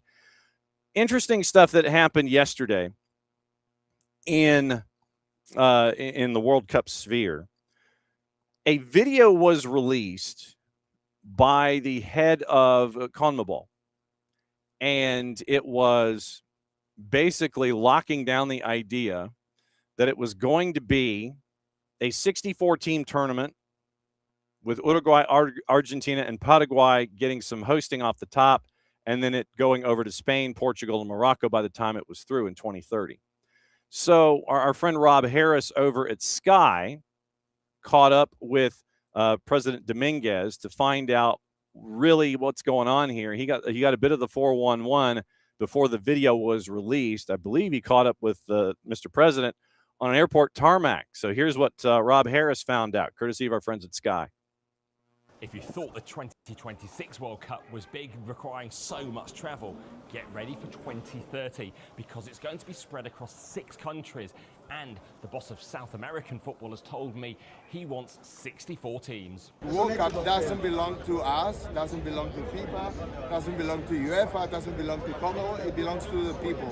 And 100 years, a century, has to be a different party. It has to be taken for give the opportunity. We have to give the opportunity to more countries. Dominguez has been pushing for this expansion from 48 to 64 teams for some time, but it's met with opposition from his fellow FIFA vice presidents from North America, Asia, and Europe. But he is now renewing this push on the back of the recently finished World Cup, where newcomers like Cape Verde weren't rollovers. In fact, they drew at the start with eventual champions Spain. I think that this have shown that 48 teams was a totally successful World Cup. 2030 will be staged across 6 countries in Uruguay, Paraguay, Argentina, Spain, Portugal and Morocco. But the current plan is only to have a game each in the South American countries to mark 100 years of the World Cup, which began in Uruguay in 1930. But Dominguez wants the South American countries to have an entire group each. Will you have more games in South America in 2030? I hope so. Yeah, for sure. There will be many challenges in 2030, regardless of expansion, with teams that start in South America having to switch from winter to summer in Europe and North Africa, as well as the huge distances required to travel in the middle of the tournament. FIFA President Gianni Infantino has been advancing the potential to expand to 64 teams, even though the 2026 World Cup was just the first since going from 32 to 48. It would see the number of matches grow from 104 to 128. It would be a vast group stage to go from 64 teams to a round of 32. Alejandro Dominguez showed that this is a live discussion that will dominate the world of football politics in the coming months. Is the world ready for 128 matches at a World Cup? We've only just had one completed with a record 104 games. And that involved a lot of travel. Prepare for even more in 2030. Rob Harris from Sky breaking that down. And I will say this. It's heading to 64. I know David says that he's good at 48. It's heading to 64 because you saw the revenue generation. You saw the viewership. We'll get into the viewership for the final coming up in a bit. and you saw participation and increased participation from other confederations that we hadn't had. Rob mentions Cabo Verde. We can mention DR Congo just the same. But, our friend Ollie Howarth, he's going to be discussing all of this too going forward. But we're heading to 64. And I think that this is probably going to be a hook in the TV negotiations for the next rights holder in the United States. Because remember, Big FOX is done. And now, and I think Telemundo is done as well. And so you're probably going to try and figure out a way to bundle English and Spanish. And you're going to try and figure out 2030 and 2034 and an increased grid to 64 teams. Because if you had, and I know that the notion of breaking attendance records, yeah, you did, but you also had more matches. So when did you break it at the Cabo Verde came in, Alex, I think, as a 3. When you look at the tournament in and of itself, it's, I think that the key to an infrastructure is going to be part of making sure that the 64 team field is okay. The U.S. can handle 64. The U.S. can handle a 48.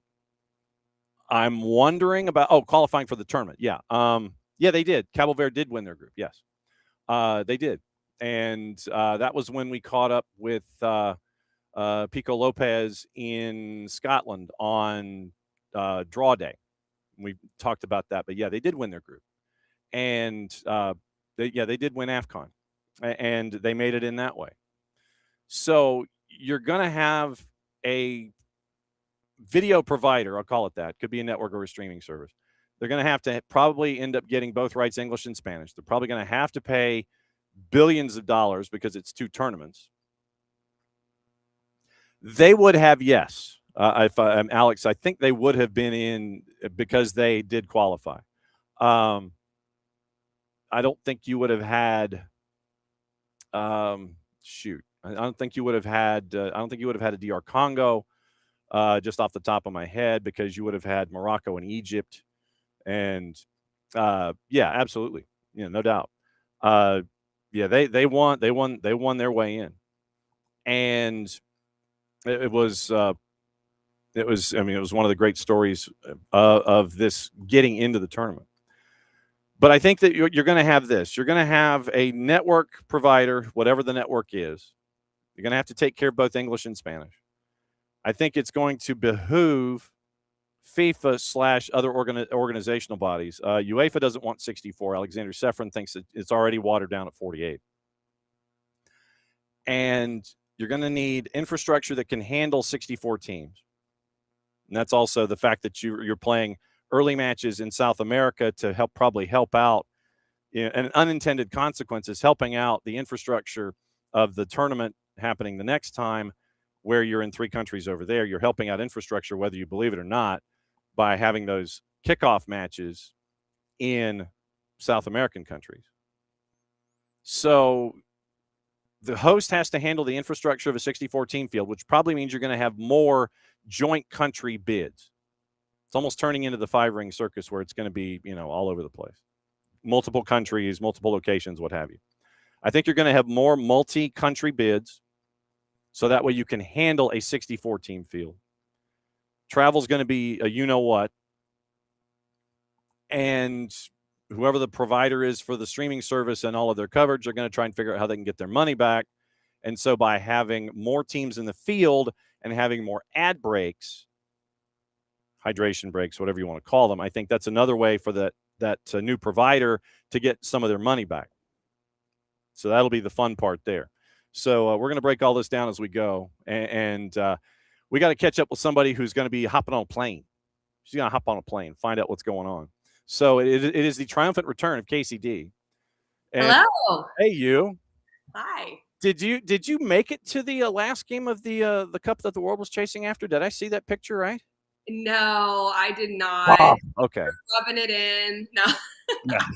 No, I did not. I watched it here. So. Okay. All right. So you're off to a plane in 20 minutes. Where are you heading? Well, not quite in 20 minutes, but close. I'm going to Houston, and then Houston to St. Louis.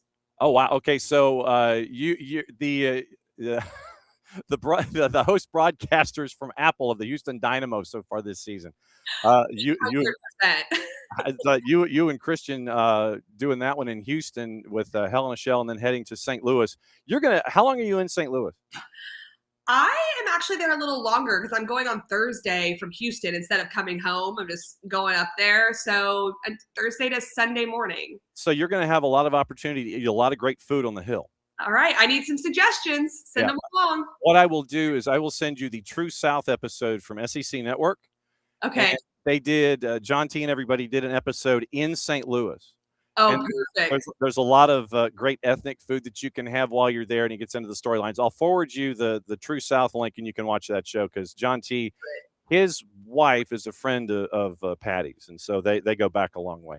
Yes, hydration. Yes, hydration break. Yes, it is the top of the hour, so we firmly believe in hydration. Yes, or waking up. Just really.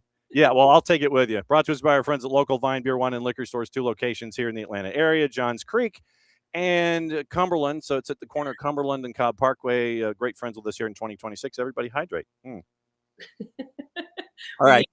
Yeah, we do. World Cup. I wanted to get your thoughts on the World Cup on the way out the door. And when you saw some of the group stage stuff, and you got some really cool stuff when you were looking at the group stage, what did you think about Spain knocking off Argentina? I thought it was a masterclass reinforcing what De La Fuente has done with that group over the last dozen years, really. Well deserved. I don't think anyone can argue that Spain was the absolute best team in the final, and they made it very clear that they understood how to control the game both without the ball and with the ball. It wasn't just their possession, and I think that's what they really demonstrated during this World Cup. That is a big part of it. Limit your opposition to having the ball, but also how you win the ball back, where you win the ball back, covering ground, their repressing, counter-pressing was suffocating. And it was on display all tournament, but definitely against Argentina where they couldn't connect those passes. And so it was a very interesting final in that way of how dominant they were. Because in the semifinal, France was still able to get off 14 shots on them. Argentina, I don't think they registered a shot till extra time, perhaps. 90 plus 2, yeah. So it's pretty incredible when you're talking about just the inability to even cross midfield at times. And that was what was a bit surprising to me, but well done to Spain. All right. Getting into Major League Soccer, I know that it kind of was over here for like a month and trying to sit there and watch what the world was chasing. You're heading into Houston. DC is heading into town. How much study hall have you had getting ready for this one as you're getting out to Houston? You've seen Houston a lot this year, but DC is kind of an unknown commodity that brings thought bubbles to everybody. It's like, I don't know what version I'm getting. It's like they are the box of chocolates in the Eastern Conference at points. I've had 6 weeks of study hall. Besides being the viewer of the World Cup, I haven't called games except for 2 in NWSL, so nothing with MLS. So I have been waiting for this, even though MLS kept me busy during the World Cup as well. Yeah. But DC I had once this year, and it was in mid-May. And so it was somewhat recently. The interesting part for all of us going into the second part of the season, and for the coaches, when I say all of us, coaches, players, broadcasters, people covering the game, media, like it feels like a second preseason. Mm-hmm. So we don't really know what we're going to get. And that was the conversations with both head coaches was, what were you doing during this time? What were you working on? Like, is your team different? Are they the same? So for Houston, for instance, they had one of the best stretches across 6 weeks leading into the break. You almost don't want the season to stop when you're in that form. And then other teams, you're kind of clawing for that. Like, let's just get to that break and start over. And so having those conversations with them was really interesting of just prepping for this game and how they'll match up against each other. Houston has issues offensively, except when you and Christian show up. True. I mean, you're only averaging about a goal and a third a game from Houston. And I would have anticipated that they would have had a lot more impact offensively than what they've had so far to this point in the season. What's been the problem? There's a couple parts to this. The first part is they did play very attacking minded early in the year, and they got punished for it, giving up a lot of goals. And so Olsen made a decision around the Orlando City game, which I had them again then, which I think I just keep saying that I had them. They decided to go into more of a defensive block and become a bit more of an attacking transition team. And so when they did that, they became very hard to score on. Now their evolution is, how do we gain a little bit more territory, retain possession a little bit longer, but not open ourselves up to our own defending transition moments where they're just giving goals away. When they gave up 6 goals to Colorado early on in the year, that was that point that Ben Olsen said he sat back and he's like, okay, we gotta figure something out here. There has to be a balance. So they've really done that. Now it's, how do they have a little bit of both? Guilherme's been incredible going forward. Still waiting for Bogusz to get more on the stat sheet, more goal contributions. But then you bring in a Duncan McGuire, who they hope is going to be very impactful, because Ponce has a really tough year. And some of that's the way they're playing, and some is just his goal contribution's not there. So with the Duncan McGuire coming in, it's another option for Houston.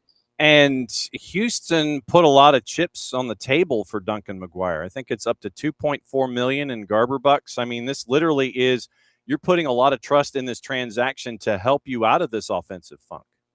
He has the pace to get in behind. He has that quick first step to really stretch vertically. And you're right, they have put a lot into his basket. And I like it, though. I think this is another attacking player that can really make a difference for them, and in a different way. He's fine in build up, and he can do back to goal, but that's not what he's there for. He's brought in to mix things up centrally, cause problems, and he's got players around him that can play in those pockets. DC, you know, when you look at DC right now, they're right on the cusp of a playoff spot. They would be in the play-in game if the season ended today. They would be in the 8-9 play-in game. What has been the difference from last year's DC to this year's DC, where at least they're treading water? At least they're not, they ain't great, but they ain't where they were in the past. What's the difference? I'm chuckling because I just want to say Ty Baribo, but I'm not going to say just Ty Baribo. But 8 goals on the year so far. When you have a player like that, they can win you a game. They can get you a tie on the road with a goal, sneak it at the end and go. A little smash and grab kind of thing. And so I think he brings that ability, but it's more than that. With Montanu, who was hurt in the earlier parts of the year, their partnership starting to develop, another player that can score. Peglo hasn't quite come into the scoring piece, but he does some nice things in the wing. I just think that they are organized, but they have some of those attacking threats, and more than just one, with a couple players that can mix things up. But in speaking to Rene Weiler, I mean, he's not satisfied. I mean, I think they're fine where they're at. They're in a good spot, but he knows that there has to be more contribution from more players defensively and on the attacking side. Yep, and they waive Aaron Herrera. They send Gabriel Pirani to San Diego. But then they bring in Nathan Ordaz, which I thought was kind of one of those below the radar, oh, okay, from LAFC. I thought that was an interesting pickup, and they got that one pulled off the other day. It is interesting. And there's a player that can contribute, but not necessarily fully proven over time. And so putting the ability of him to come to a team like DC United, find a spot where they are looking for more of those contributors. And so there might be a big opportunity there. Those things can take time. But I don't think this was on anyone's radar that this was like, oh, we're definitely going to go after Nathan Ordaz. And so it really surprised, I think, a lot of people. And I'll be interested to see how it works out in that system. Then I'll skip ahead. I don't know how much scouting you've done about all caps in St. Louis City, SC. I feel like I have to do it that way with all capital letters with City. They signed Jaziel Orozco to a contract extension. And then because of the past relationships with personnel, they bring in Alex Matan, which I thought was, once again, it's another one. Oh, yeah, I remember him from his time in Columbus. And so you bring in Matan to help things out offensively for St. Louis City, SC, and you're sitting there going, okay, that's an interesting piece here at the beginning of the window. It is. And St. Louis City was finding some form where they were starting to play a little bit better. We always knew that they possessed the ball well all year. Their system of play I've always been a fan of, and how they rotate the ball, but they just weren't finding the back of the net early on. They've started doing that a little bit more. And I think you can see with a move like that, just solidifying more of their philosophy going forward. There were all those rumors in the media about they were trying to get Kuipers. It looks like he's going to Monterey. Like, can you imagine Kuipers in that St. Louis City system? I actually thought about that because they already have Hartle. They have a Betcher who can kind of play anywhere, that work, industrious type player, but to have like a proven goal scorer. So you can tell they're trying to figure out like, what are some of the little pieces to be able to add to this team. I think they're a bit of a dark horse to try and get into the playoffs. I really do. I have said all year that I love the way they play. I just felt like they were missing some pieces. I don't know if one addition's enough, but we'll see what happens. Then you look at Colorado, and Colorado once again, they need a couple of wins strung together, and they can, if you have a good week, you can work your way closer to the 8 and 9. But they're having problems early on. Once again, 5 wins in their first 15. But they're only 4 points out of a playoff spot. So there's a lot of, you sit there and you look at things on the surface, it's like, well, they're 5-9-1 and they're only at 16 points. But you sit there and you go, but you're 4 points out of a playoff spot in a crowded bottom right there in the Western Conference. That's why the break is so important. This is a team that it's perfect for, because they had a good run early on, then they tailed off, and now when they came into the break, they were struggling to get results. They had some good play, they had some good comebacks. But the break is when you look at this as a staff and go, what is really the problem? You're trying to do that all year, but you're looking at your opposition. Those games are coming quick in a World Cup year, just like they're going to be this fall as well. So that period of time where you go, okay, exactly what do we need to do? Because they have talented players in that group. They have multiple players who are goal scorers, and Matt Wells has them in a system that's playing some really nice football, but the results weren't coming. And so I think this was a good reset for them, and focusing on the fact that they're as close to the playoff line as they are points wise. That's what I'd be saying if I was a manager. Like, we're not even near our best, but look where we're at, and we're going to be better. And using that as motivation to get your players ready to go. Kacey D hanging out with us here in her normal Tuesday slot before she gets ready to hop on a plane to head to Houston and Hell in a Shell, and then she goes to Energizer Park to see a pink bunny bang on a big bass drum on the weekend for Apple. 101 degrees tomorrow in Houston, just so you know.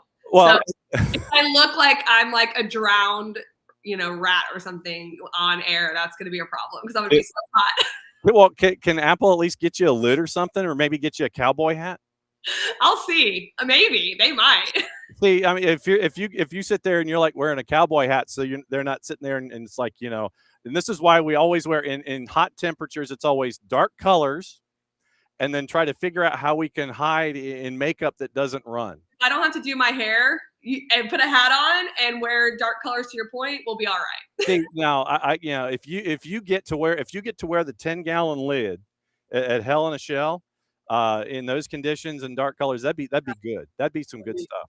That would be. Other couple of things. We got big names coming in. Griezmann with the purple team, Lewandowski with Chicago, and I'm thinking, and this is just me and my dark helicopters, that Kuipers, who apparently was the impetus for, hey man, I want to get out of here to go to Monterrey. Now, does that open up something for Goretzka? Because there was talk that Goretzka might be joining Lewandowski. You're getting all of these big names now hopping over here for the rest of this season, then the sprint, and then coming back on the calendar. What have you thought about all these big names that have been recruited to be a part of MLS now? I think the addition of the big names is fantastic for Major League Soccer, and I don't think we're done. I really don't. I do believe that there's a domino effect that happens with these things, especially after a World Cup. And then you have a Griezmann, you have a Lewandowski. So other players start to think, hey, how's it going there? Like, what's happening? And it doesn't hurt that Messi and Rodrigo de Paul went to the World Cup final and they are playing in the MLS. Like, that is helpful. And I was just at the Next Chapter media event that Major League Soccer put on in the city, and Griezmann was there being interviewed, and you could just tell he was excited about Orlando City and the opportunity there. And so I think that we're just scratching the surface of some of these big names. It might not all be this transfer window. It might be going into the sprint season and next year. But I do think that there's going to be other players that are going to make their way across. Yeah, Casemiro making his way down to be a part of the Messi and Friends group and everything. Yeah. What was it like to host as a part of that symposium that you are, where the world got to come to New York and New Jersey and hang out? What was it like to host a section in a symposium? I thought that was kind of cool. Two things can be true at once. It was amazing and it was new for me. So I was like, oh gosh, I better get this right. I'm with all these executives. These people are really smart. So it was a different role for me and I really loved it. And it was brought executives, creators, tech, so many different people together, former athletes, former players, talking about the current game. How do we grow this game? Looking at Women's World Cup 2027 and those conversations and the love of the game that was on display was really inspiring leading up to the World Cup final. So it was great. I had a panel where I was, fortunate to speak with the president of business operations for DC United, Danita Johnson, and Courtney Carter at Seattle Reign and Seattle Sounders, and Eric Stover with the Cosmos. And, I had Evan from, it was New Jersey Soccer, and Abe from US Soccer. So there were so many different viewpoints just on my panel, not to mention all the other panels that I sat and listened to. So I was not only a moderator, but an observer, which was really nice to hear, people that have expertise in different areas. So how do we grow the game in the next 340 days before everybody heads to Brazil? I think one of the biggest things is keeping the game in front of people. So one of the biggest conversations was, how do you retain the new fan and the casual fan that came into the game during the World Cup? That's the $1 million question we always have when there's big events, when there's a World Cup, is how do we maintain that? And MLS is making a huge push. They had commercials during hydration breaks. We can say what we want about hydration breaks, but everyone's watching it now. And to say, hey, these players, some of these players, 45 of them are in our league and are playing today and next week. And if you liked any of them, come watch them, come support them. And I do think that more proactive approach is better. And the NWSL is hopping onto that as well, because it is going to be the women's side. It doesn't need to be fragmented. You can view both the men's and women's side and love them both just as much, even though they're different. And so I hope that's what happens as we get out of this World Cup.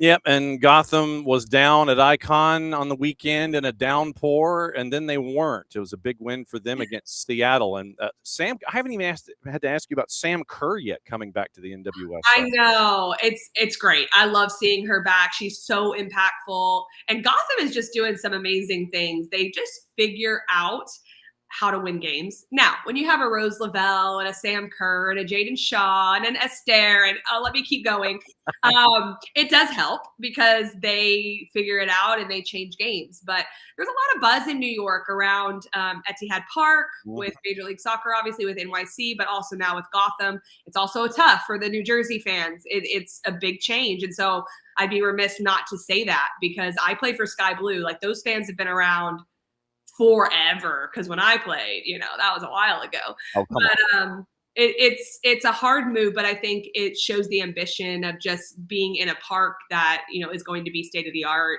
and in another place. So all right, so has Owen forgiven you for not being at home the next week? We had a talk. He's not very pleased, but he'll be okay. I've got a great support system, and he gets a break from me, because I probably smother him a little bit when I am home. No, yeah, I just said that, Mom. He's like, you're embarrassing me. Exactly. Just get out there safe. That we'll be watching you and Christian. And obviously, that if you're ever bored on the road, you can crash at any time. And I know that you want to try to wake Christian up at some point to get him up from his left coast early morning. It's like, he's better off doing that if we're in the same place and we're tuning in from the same time zone, to your point. So I'll see what I can do.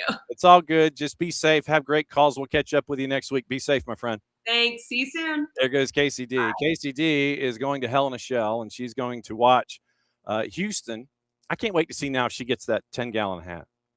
So when Houston is on the board, Houston, hello. So Houston and DC is where she starts her doubleheader week. 8:40 kick, Hell in a Shell tomorrow. And I can't wait to see now that we have planted that idea, if we can get KCD to wear a 10-gallon hat and have her at home at Hell in a Shell. She and Christian Miles are going to have the call on the midweek, and then they head to St. Louis for the matchup there on the weekend with Colorado. So heavy duty work in 2 matches in 4 days, and it's going to be Hell in a Shell with KCD and Christian. They're going to be Houston hosting DC United, and then tomorrow then on Saturday night 8:40 it is going to be St. Louis City SC hosting Colorado Rapids. That one is at Energizer Park. So that is the rundown with KCD, and we get to find out what is going on with her. The numbers that kind of come out when it comes to viewership and such for the tournament that we just watched. And our friends at Telemundo came out with the numbers yesterday from their perspective. And it was heavy-duty stuff. We got scoring power. We got the numbers. That's from yesterday. And the numbers that were posted for Telemundo were in, I think it was 22.6 million people. 22, and this is all across all platforms, because you have to kind of look at things now in that way. You have to look at it from the streaming perspective and all of that stuff. So you end up with 22.6 million across all platforms for Telemundo and their numbers. So then you add what we think is going to be double that. John Oron with the early numbers from his time at Puck, and 22.6 million preliminary total, on track to become the most watched World Cup final in Spanish language media history by total audience. So that was what was posted by NBCU and Telemundo. And so you're looking, Oron said yesterday that he's looking at the big FOX numbers, nearly double that. So it will be interesting to see if those numbers are in the 40s and what it looks like when it comes to viewership, listenership, all the things.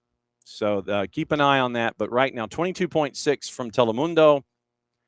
And it looks like also that the tournament also spurred just under 3 million signups to Fox O&E. I will wonder about retention. What is the retention number for Fox O&E? Now, Oron reports that the World Cup final peaked at 47 million on FOX. 47 million on FOX. Average audience, and this is preliminary numbers, between 37 and 40 million. So you're looking at somewhere between 60 and 63 million viewers in this country, both networks attached to the World Cup final. Early Nielsen viewership figures indicated most watched soccer telecast in U.S. TV history. Peak of 47 million on FOX, average of 37 to 40. Final viewership, which will include big data components, set-top smart TVs, viewer panels, should be released this afternoon. And, of course, Big FOX declined to comment given that they're preliminary numbers. So you're looking at a tournament that ends up possibly in the neighborhood of 63 million for both Telemundo and for Big FOX when it came to those numbers. Coming up in a handful of minutes, we are going to break down something really cool. And it's the opportunity to check in on the Urban Poverty and Business Initiative and the local part of it, the Aspiring Community Entrepreneurs Program. And we get to catch up with folks from Notre Dame and from Morehouse on it and find out how it started, genesis of it, impact, the future, all the things. And we also get the local perspective from Morehouse as well. So that's going to be cool, coming up in a handful of minutes. And then at 11 o'clock, it's our conversation with Emanuel Stevens from Tuskegee and the women's soccer program. We talked to Coach Tarpley yesterday on the men's side, and you can find that interview in and around all of our platforms. And then we'll have this interview later this morning posted, and keep an eye out for sound bites on social too. But it has been a wall-to-wall morning on an early start for all of us here at SDH. A couple of things in lower divisions. You got the NPSL semis coming up this weekend. It's Bristol Rhythm and New Haven United, El Fadelito, and Ambassadors FC Ohio. That's your Final Four in the NPSL. This weekend, it is down to the Final 8 in USL League 2. All of the matches on Friday. Ballard, Ventura County Fusion, Vermont Green and Asheville City. We've heard that one before. Flint City Bucks and Peoria City, and Laredo Heat and Fort Lauderdale United. That's your Final 8 in League 2. And obviously, as we get closer to the championship games in those divisions, we'll catch up with those folks and find out what's going on with those tournaments next week. Mentioned the other camps that are going on, and from the 21st today to the 26th, and I have to get my big calendar out for this one because this is where I wrote it down. The U.S. Men's Beach National Team, as they get ready for the 27 CONCACAF Beach Tournament, they're going to be in Fayetteville from now until Sunday, or now through Sunday.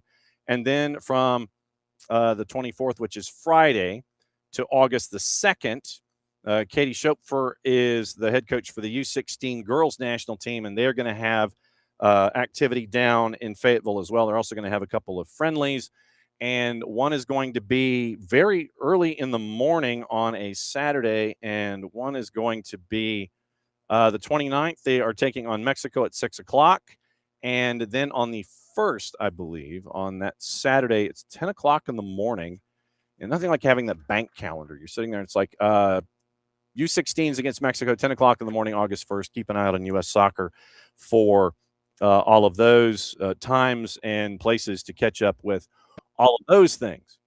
So now, once again, we get to drift into really cool stuff that has an after effect and a legacy attached to what's going on with the World Cup. What a lot of us didn't know is that there is a program, and this is why we have them on this morning, is that there is a program that Coca-Cola, Notre Dame, Kennesaw, Must Ministries, they're trying to make sure that Atlanta's legacy starts and continues, if it hadn't already, through local entrepreneurship. And if you weren't a local entrepreneur, you got to sit there and learn about a program that can help you move forward. Just as a bit of an intro. Notre Dame's Urban Poverty and Business Initiative, the UPBI. So if you hear me say UPBI, that's so I don't take 90 seconds to say the full title. So first reference, University of Notre Dame's Urban Poverty and Business Initiative and the local, here in Atlanta, Aspiring Community Entrepreneurs Program. Entrepreneurs from historically underrepresented communities get mentorship, education, business support to launch and grow sustainable businesses. And once again, this comes from support from Coca-Cola. And you get opportunities for founders who are looking to have that lasting impact in the community going forward. And to be able to talk about this program and get as much intel on it as possible and find out about the genesis of the program, the impact of the program, what it's like to see it working in the community, those kinds of things. We get to hang out with a couple of folks who are far smarter than I am. And this is where we go to Notre Dame, and this is where we go to Morehouse. We get to catch up with Professor Michael Morris and Dr. Howard Jean-Denis, STEAM Entrepreneurship Program at Morehouse. And so, gentlemen, Dr. Jean-Denis, go ahead and take yourself off of mute because I think you're still on mute. There we go. Good morning, gentlemen. Thanks for dropping by the morning show. Well, thanks for having us. It's great to be here. I did want to explain, John, that in Atlanta, we have two partner programs. One is the one you mentioned at Kennesaw with Must Ministries. The other is with Morehouse, and Howard has joined us from there. Yeah, and it's great to catch up with him at Morehouse as well. And so since I don't know if you guys had the coin toss before you both came on, but if you had a coin toss, who won the coin toss and is either going to defer or receive the first question? Who's going to answer the first question here? Did you guys talk about this? We did not, but I think it's me. Okay, so So what I will do is I will ask the question. We'll walk through this whole process. We'll start from the beginning of the idea and walk our way through. When you were presented with this idea of of this program, Professor Morris, what was your initial thought? What was the genesis of this idea when it came to the table? Well, I've worked in entrepreneurship in universities for 40 years, and while people are always sort of excited about the next high-tech Uber kind of venture, our interest has always been entrepreneurship under conditions of adversity. So for a number of years, we've worked with low-income and disadvantaged entrepreneurs around the world. It's from lessons from that experience that led us to start the Urban Poverty and Business Initiative. The program is now in its 9th year. It operates in 60 cities around the world. So the point is to see entrepreneurship not just as a exciting thing to create cool technology, but as a way to empower people, as a pathway out of poverty, out of disadvantage. And our program works. So it's an extended program. It's a 10.5-month annual program. It has 6 components to it. So we work with these people over a more extended period of time. It's an in-person program. It's a cohort-based approach. All of these are critical elements that work well with the audience we're trying to serve. So when you look and you sit there and it's in 60 cities and the impact that it's been having, was this a slow trajectory? Was this a bell curve that had a steep run? Was this gradual? How did we get to 60 from ground zero? Yeah, no, it was not anticipated. So it started with a pilot program and a program here at South Bend at the University of Notre Dame in our community. And it sort of slowly climbed to 15 or so cities. And then it sort of took off. And we don't market the program, but we get a lot of inquiries about it. It's a big commitment on the part of the partners, which Howard can talk about. We provide the support, and for a while there, when it was growing, once it took off, we were kind of building the airplane while we're flying it, trying to create the support for the cities, trying to create the different kinds of resources that they need to do the program. So yeah, it wasn't let's go get 60 cities. It was. You end up with the gradual process. So then, Dr. Jean-Denis, let me ask you this: so with the house being attached, what's it like to have it there to be a part of this entire program? It's very, very exciting because the original mission of Morehouse is social justice, is to go out to the community and change lives and fight against social inequities, racial inequities, that type of thing. And so programs like this allow a university and the other partners to educate those who may not be in traditional education or who may want the opportunity to start a business. So it's exciting. You get a chance to apply what you're teaching in the classroom as a professor to individuals who are trying to change their lives, pay their bills, create wealth, feed their families. So it's a beautiful thing. What's been the impact specifically at Morehouse? Individuals touched, businesses created, that kind of a thing. Any numbers off the top of your head? Yes, we're right around 100 participants so far in our first 2 years, and with those individuals, so it's men and women. The age range is relatively young, early 20s to in their 60s, and so we've had a lot of those individuals create their own businesses and scale them.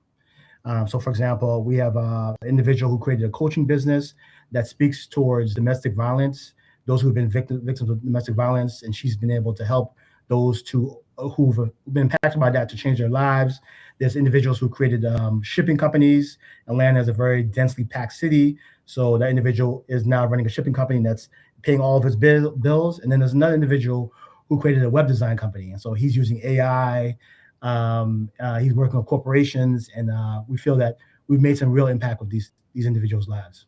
So then, Dr. Morris, this is something that's not just one track of a business thought. It could be, this is a three-dimensional approach. Hey, I have this idea and I want to apply it here. It's not just like one idea that has to be locked into. It's not one aisle of the store. It's the entire store that you can sit there and look at. Yeah, so we have people who, they fall into three groups, John. They people at the idea stage, or people, that's about a third. A third have a product or service that they might be selling, but they don't have a business. They don't have a business bank account. They're not doing any bookkeeping. And then we have a third that have a business that are struggling to get traction. When they come into the program, they need to have an idea for something they want to start, but that idea can be subject to change. And we will work with them. And you were asking about impact. It's multifaceted. So we're seeing, so the objective is not to get a business started. Anybody can do that. Right. The objective is a financially sustainable business that can improve their economic lives. And we're seeing between 30 and 35% of these individuals get to financial sustainability, which is in the entrepreneurial world, fantastic.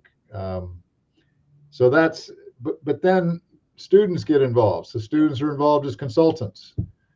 And that's a learning opportunity to die for, because they're not just learning how to consult in marketing or operations, finance, accounting, technology, but they're working with real people and people who don't have easy lives. And that is transformative. So, and then Dr. Jean-Denis, let me ask you this. Dr. Morris is mentioning and discussing the whole transformative nature of it. When you get to see a student and the light comes on, that they understand what is going on here, they understand that this is something that could have a long-lasting impact, that they can be a part of a process, that they're a part of it in this stage, but then they have the possibility and probability of whatever they're touching having sustainability. What's it like for you to see that kind of event happen and to get that kind of feedback and to have that kind of real life information for them? I would say it's the most fulfilling part of my work. When I originally got my PhD, people asked me, "Are you a medical doctor or you're a PhD?" Because MDs save lives, and so I thought with a PhD you're going to be teaching, but with a program like this, you're actually changing people's lives by allowing them to be self-sufficient. Right. So that's one of the most impactful things you can do with education, is you can teach a man or a woman how to fish. And so, for example, when we've had participants who claim that they were struggling in different areas, financially or paying the bills, or maybe they didn't finish school, and now that through the program they're able to launch a business that can pay all of their bills and they're completely 100% independent. It's the most satisfying feeling, is knowing that you can make that type of long-term impact in someone's life. Dr. Morris, how much have you learned about the heart of an individual and how they want to be there for they want to learn how to fish. They want to learn how to fish with a different line and a different pole, and they want to be able to do it off a pier and on a boat and all these kinds of things. How much have you been able to learn about, whether it's a student or a young adult or what have you, and their desire to want to fish through this program? Yeah. As Howard alluded, it is the most inspiring part of the program. People assume, they sort of stereotype those who are in poverty and disadvantage, thinking they're only starting a business because they have to. They're just desperate for money. And what we find is it's just the opposite. These are folks with dreams. They have a dream of something they want to build and create, something they want to put their own mark on. The most impressive thing, John, is when we ask folks, why are you doing this? Why are you starting this business? the answer overwhelmingly is not to get rich. I mean, they wouldn't mind that, but the answer is, I want to make my neighborhood better. I want to give back. I want to contribute to my community. I want to hire people who come from where I come from. And that's really what keeps us going. I think that's the reason Coke got involved in this and challenged us to expand the program to all the World Cup cities, because it demonstrates that starting a venture isn't just about creating a way to make some money. Mm-hmm. It is a source of dignity. It becomes a source of human capital development. I learn how to set prices. I learn how to deal with customer service. I learn how to interpret the numbers. But importantly, it's you know, and I questioned one of the entrepreneurs. I said, "What do you mean you want to make your community better? You know, that sounds good, but what do you really mean?" And the woman said, "Well, let me explain. When I was 16, I got pregnant. You know, and I had to raise kids while I was trying to get a GED and trying to, you know, work jobs, and I wanted to start something, but I decided to start a daycare business.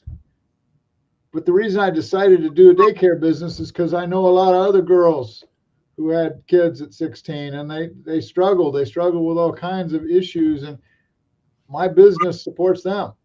And that's, you know, that's real. That's not just paying lip service."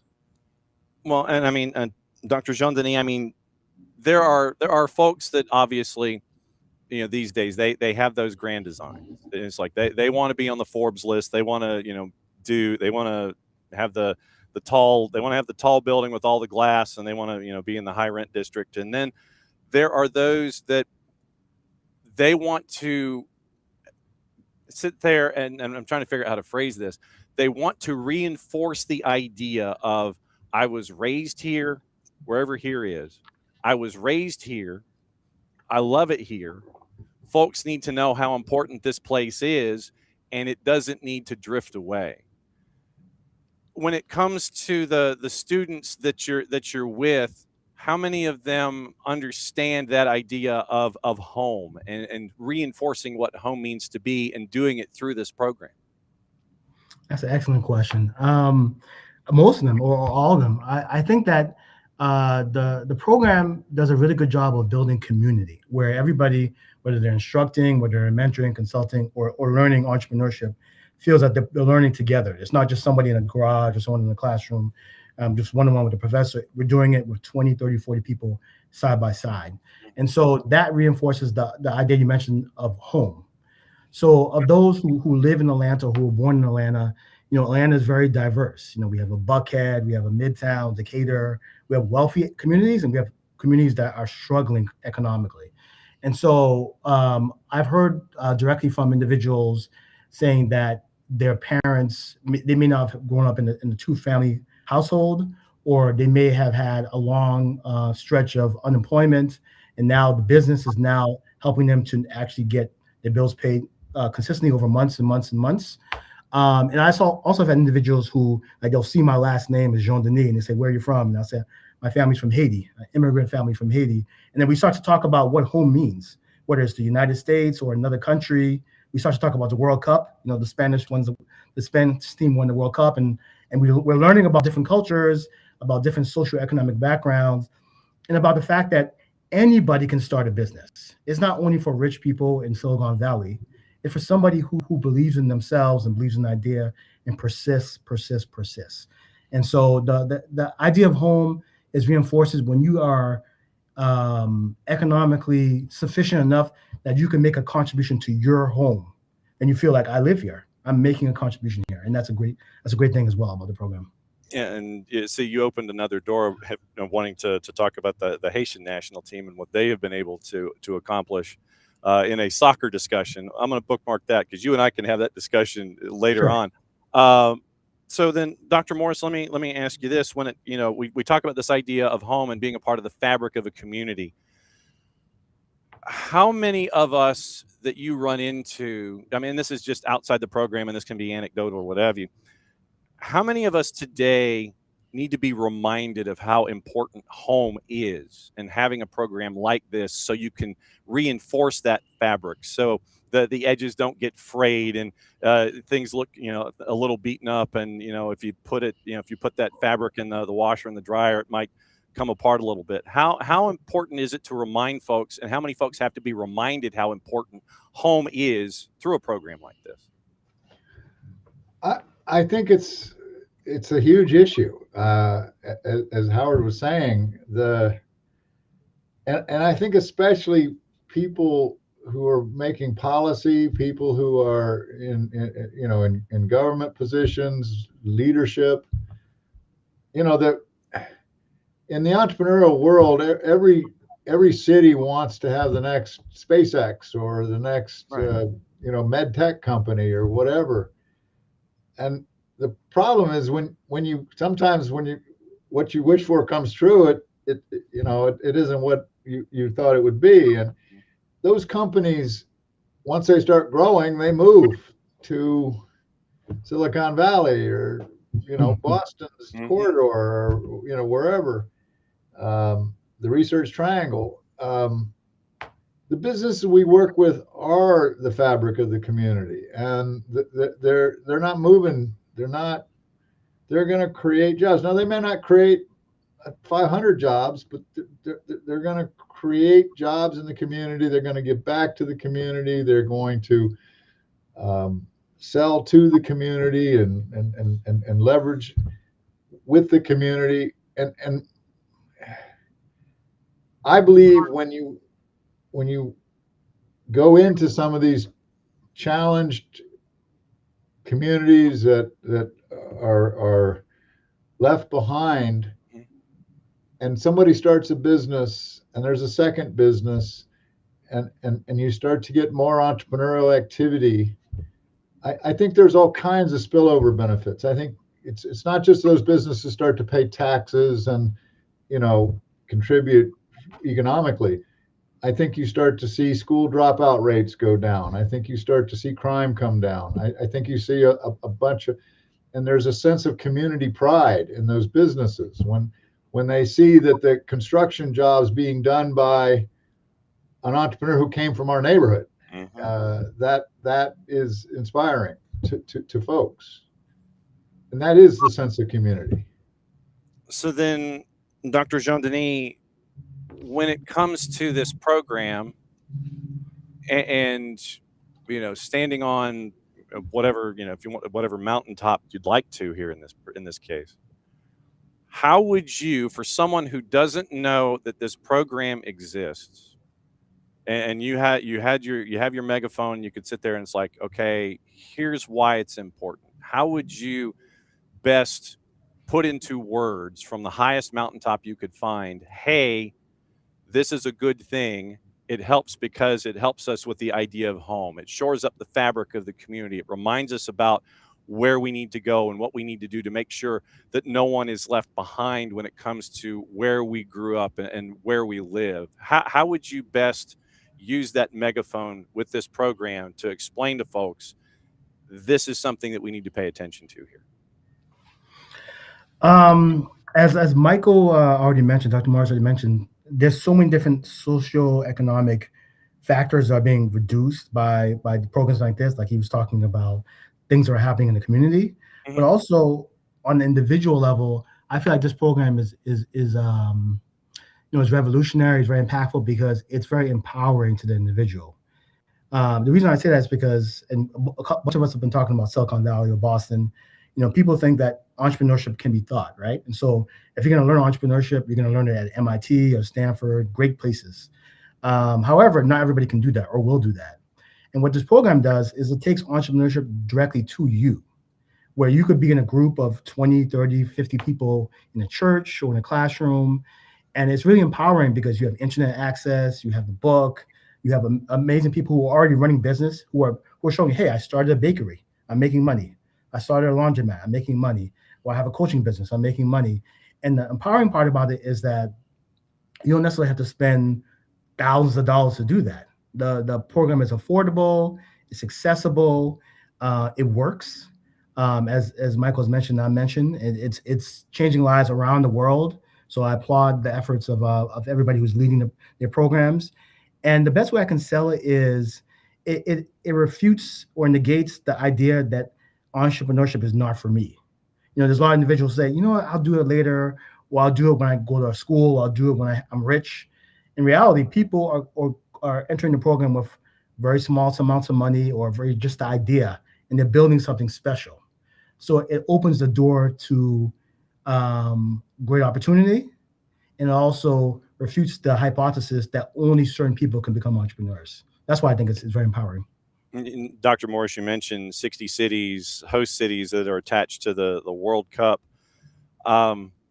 When it comes to this program, how does someone get involved, engaged, whether it's through the academic vein or what else? How do folks look at this program, get more information about it so they can get as caught up as they need to be? So if they either want to do it themselves or have someone that can learn in a schooling situation, how do they get involved? Yeah, so if I could just answer your question and build on what Howard said. Sure. The other thing that I think is different here is universities are sort of looked at as ivory tower kind of places that are removed from society. And when we get to work at Notre Dame with partners like Howard and Morehouse, Morehouse is a great college. It's got a long history of being stellar. But people think of those places like Notre Dame or Morehouse as islands. And here you see them using the capabilities they have to engage with the community and work with community partners and make a fundamental difference, which is different and exciting. To get involved, I think the easiest thing is to reach out, if you're in Atlanta, to Howard, if you're somewhere else, to us at Notre Dame, and find out whether there's a program in your city where you can get involved as a volunteer, get involved as a mentor, get involved in other kind of ways, or B, talk to us about the possibility of getting a program going in your city. The programs are usually run by universities, and in some cities like Milwaukee or Bakersfield, they're run by a nonprofit, but there's a university in the background. You mentioned Must Ministries in Atlanta. They're a good example. They're on the ground working with disadvantaged folks organization, and they've channeled people into Howard's program and into the program out of Kennesaw State. But the key would be to if you're in Atlanta, get a hold of Howard. Otherwise, they're welcome to contact me here at Notre Dame. So, Dr. Jean-Denis, do you and your peers in this program, how many 90-person Zoom meetings do you have to compare notes and all this kind of stuff? How much evidence do you share in and amongst yourselves in this program? So, great question. So, it's not easy to run a program it's easy, but it's not easy. So it takes a lot of collaboration. So Michael mentioned the external partners we have. Also within Morehouse, we have Dean Gibbs. She's now president of Texas College. She's very influential with this. We have Dr. Knox, Dr. Guillory. So it's not just me running the program. There's multiple individuals on the faculty level and the student level. We have student interns who are coming in to help us register people and prepare materials. Some people love Zoom meetings. I'm not crazy about having tons of Zoom meetings all the time. Sometimes it's just the email communication that's necessary. So what we try to do is what's our vision? So our vision is we want to change lives. We want to help people. We want to be like the conduit, the facilitator of someone doing something special with their lives. And we want to do it in a very systematic, organized fashion. So the 6-week bootcamp that Michael and UPBI created, follow-ups, great mentors. So it's not rocket science in the sense that we're just trying to get good information to good people. But you're right, it does require coordination. So to kind of answer your question, really, I would say it does require some meetings and some planning, but it's not exhaustive. It's just more about what do we need to do to plan an organized program and then you're off to the races. Absolutely. Well, gentlemen, it's been an enlightening conversation. It's been a cool conversation, and I'm glad that we were able to have this kind of forum to be able to discuss what's going on there with the UPBI and everything that's going on there at Morehouse, everything through what's going on there at Notre Dame. As a Florida State alum, Dr. Morris, I'm not going to mention anything involving our 2 football programs that happened when Bobby Bowser. I'm going to just go ahead and let that go. So, Dr. Jean-Denis, Dr. Morris, thanks for dropping by this morning for the education. We can't thank you guys enough. And do either of you need notes to get back into class, or are you okay? We're okay, John, but I should tell you one of our best partners is Florida State. We have a program in Tallahassee. So love that. So that's absolutely cool. Guys, thanks for doing this. And don't ever hesitate to reach out and let us know how things are continuing to grow, whether it's on the national stage through you at Notre Dame, Dr. Morris, and you here locally here, Dr. Jean-Denis, with what's going on at the house. So thanks a lot, guys. We really appreciate your time this morning. Thank you. Thanks for having us. Thank you. There we go. Dr. Morris and Dr. Jean-Denis from Notre Dame and from Morehouse. And big thanks to Lauren Williams at MSQ, MSQS Sports Entertainment. So thanks for Lauren for being the facilitator and being the point guard to coordinate all that stuff for us. So once again, great stuff there to let you know about this program and with Lauren Williams at MSQS&E. It is just to, once again to let you know, it's through the University of Notre Dame's Urban Poverty and Business Initiative and the local Aspiring Community Entrepreneurs Program. So it's the ACE program with the UPBI that's based out of Notre Dame. Historically underrepresented communities, mentorship, education, business support to launch and grow sustainable businesses. They're getting help from Coca-Cola now, expanding opportunities for founders, and the numbers that were mentioned, 30 to 35% now, and it's 3 separate tracks. It's either an idea or a product that needs a home, or if you're struggling to sit there and make it viable over time. So you have 3 aisles that you can work with this particular program, and you have consultancy to help you out along the way through university structures or through city structures that are attached to this. 60 cities and now the host cities that were attached to the World Cup that's a part of this whole thing. So once again, if you're here in the Atlanta area, Dr. Morris is titled, by the way, Professor of Entrepreneurship and Social Innovation at the University of Notre Dame. And so it's a big program. Big thanks to Coke. Thanks to Dr. Morris at Notre Dame. Thanks to Dr. Jean-Denis at Morehouse for letting us know about this program. Very, very cool stuff here this morning on the morning show. Okay, coming up here in a sec, we get to find out about a program that is up and running. We got to catch up with one of the coaches yesterday, and we get to catch up with the other coach today. Tuskegee is starting a soccer program from scratch. What's it like to do that? We found out from Coach Tarpley on the men's side yesterday. Had some really cool stuff that he was able to tell us about how he's building the program. And we're going to catch up with Emmanuel Stevens here coming up in a couple of minutes, and we'll find out what his approach is, considering that that Coach Tarpley said he's cool with doing ECNL and MLS Next. 27 of his 32 are domestic. He does have some international players that are attached.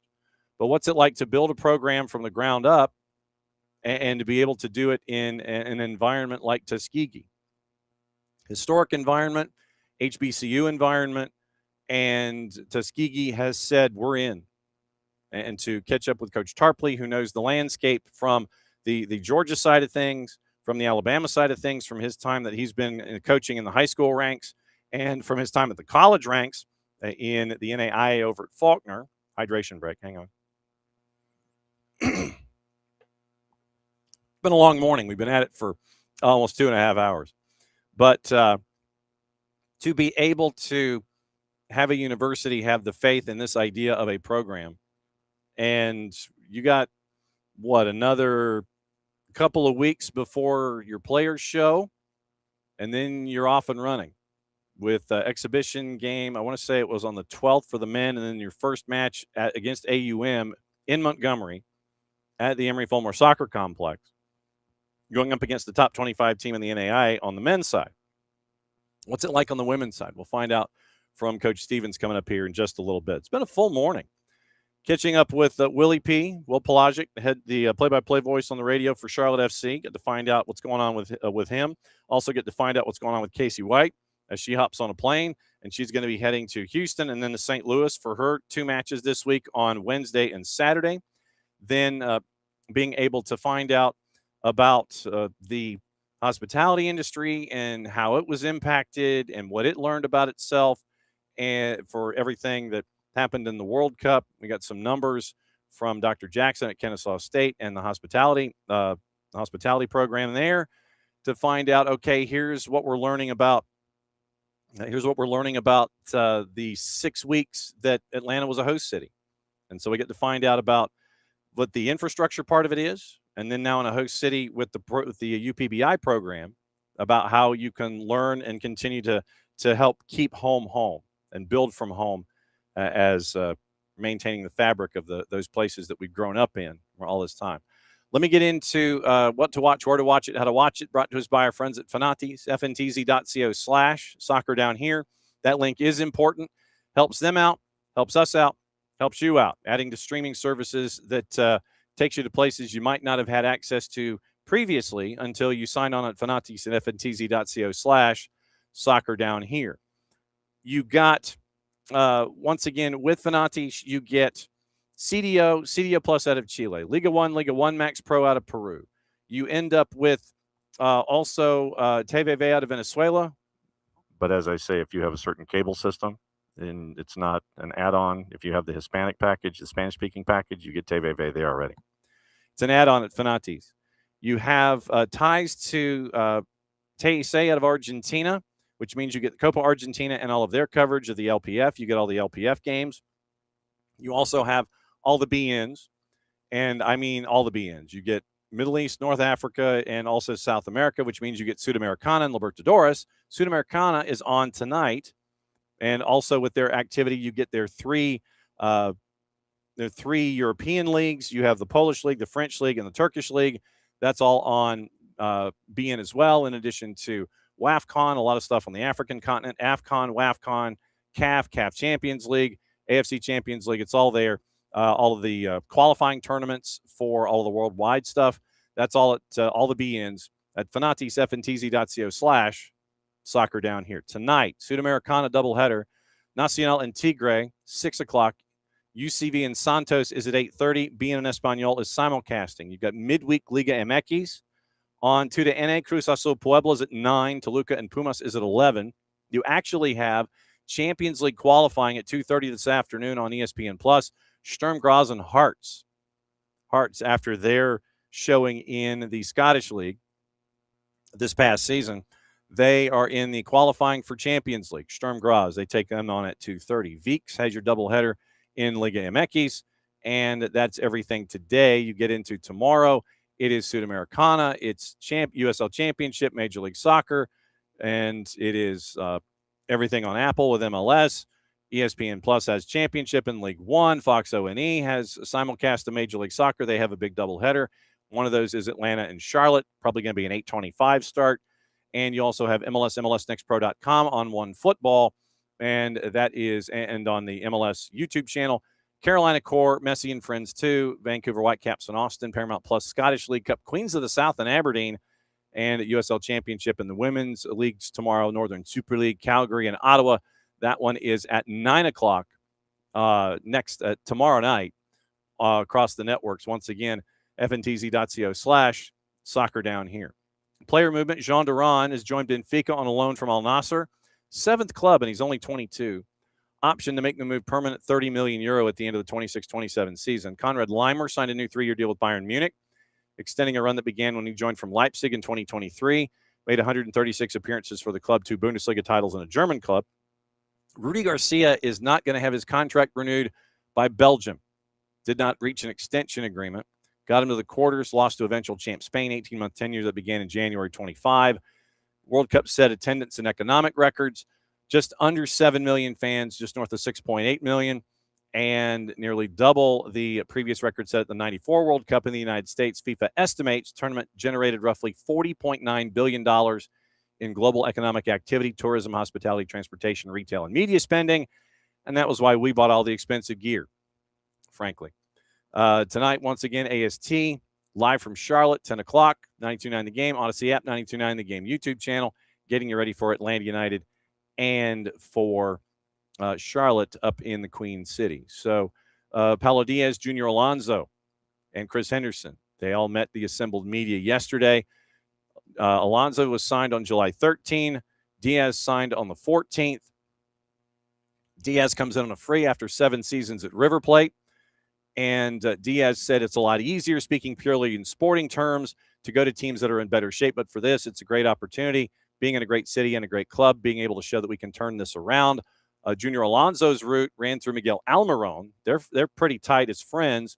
And Miguel told him what to expect as a city and the club once Atlanta's interest turned serious.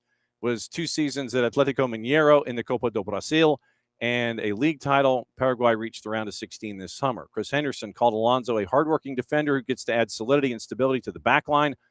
Both players kept coming back to the same theme in their own words. They talked to Tata Martino specifically about defensive solidity, not conceding first so the attack has room to work. Alonso, quote, if we're solid defensively, we don't concede goals. And at some point, we're going to break this bad streak we've had of not being able to score. Diaz played alongside LGP at River Plate. Chris Henderson also told the local media back on July 9th that he could add up to 5 players, confirmed yesterday in good conversations at multiple positions further up the field, and some of it, once again, has to go with outbounds so you can have inbounds. Alonso has his visa and is available Wednesday. Diaz's paperwork still being processed, so it will be interesting to see what Tata Martino's lineup looks like. Matt Edwards is day-to-day. Jay Fortune out 3 to 4 weeks because of the hamstring injury, the left hamstring that had him removed after 11 minutes in the matchup on the weekend in Nashville to lay out everything that is going on there. So let me see if I can find what else is going on. I do have an idea. We're going to do gossip, rumor, and innuendo, let you know what's going on in and around the planet. And we've got you ready for the day with what to watch. And so we'll catch up and find out what's going on with Tuskegee, hopefully, here in just a couple of minutes. But let's get into the gossip, rumor, and innuendo and what it looks like. Let's see. Javier Tebas has blasted FIFA. Jean Duran, we mentioned that. Topps is going to release a one-of-one card of Lionel Messi and baby Lamine Yamal. The value of that card, I don't even want to know. Paris FC has added Mali's Sinayoko to fuel the PSG rivalry. Lassine Sinayoko in offseason transfer news from the Associated Press. That came out earlier this morning. And offseason transfer spending for the club, majority owned by France's richest family, above 65 million euro. Paris are the biggest spender in Ligue 1 this summer, building for a second year back in the top tier, bankrolled by the LVMH-owning Arnault family. Paris beat PSG in League and Cup last year. Paris said that Sinayoko signed a 3-year deal without disclosing the transfer fee paid to Auxerre, scored 12 league goals last year. Price was reportedly 8 million euro, a little over $9 million. Follows higher price deals for teenage midfielder Patrick Zabi from Stade Reims, Italy defender Diego Coppola from Brighton, and winger Pablo Paggi from Lorient. They've placed 11th in their Ligue 1 return, now coached by Liam Rosenior, who led Chelsea for a cup of coffee before starting with their club, Strasbourg. And that was the path for Rosenior. Sinayoko played 30 matches for Mali, 10 goals, 3 at each of the past 2 editions of AFCON. Mali reached the quarterfinals each time. So Messi and DePaul are on hiatus, by the way, according to Lizzie Bescherano, for the next 2 matches. So no Messi midweek, no Messi weekend, no Rodrigo DePaul either on the midweek or the weekend. So getting you into the transfer news and looking at all of the transfer talk. I'm trying to see where's my gossip? Come on now, where's my gossip? Okay, here we go. All right. So Nico Williams, you got to keep an eye on him. Athletic Club Arsenal is now interested. Now that he won the World Cup, United and Villa interested in Iliman Ndiaye. Trending rumors, Arsenal made fresh contact with Athletic Club over Nico Williams. Talk team reports that. 24-year-old reportedly one of their priorities now that Morgan Rogers is off the table. Mikel Arteta looks to strengthen the flanks, could be signed for €90 million because of the release clause in his deal. Liverpool and Barca have shown interest in Spain. International registered the assist and the winning goal to Ferran Torres. And the three-letter paper claims that Arsenal remain interested in Villa defender Ezri Konsa to replace Ben White. United and Villa interested in Iliman Ndiaye. According to Fabrizio Romano, both clubs reportedly made contact with the Toffees regarding a move to the 26-year-old. United are struggling to make progress as they can't do anything unless they offload Marcus Rashford first. Previous reports indicate an offer worth in the region of £70 million could be required to land Ndiaye, 6+3 in 32 Premier League matches last year. Spurs have joined United and Villa, looking at Como attacking midfielder Martin Baturina, according to Calcio Mercato.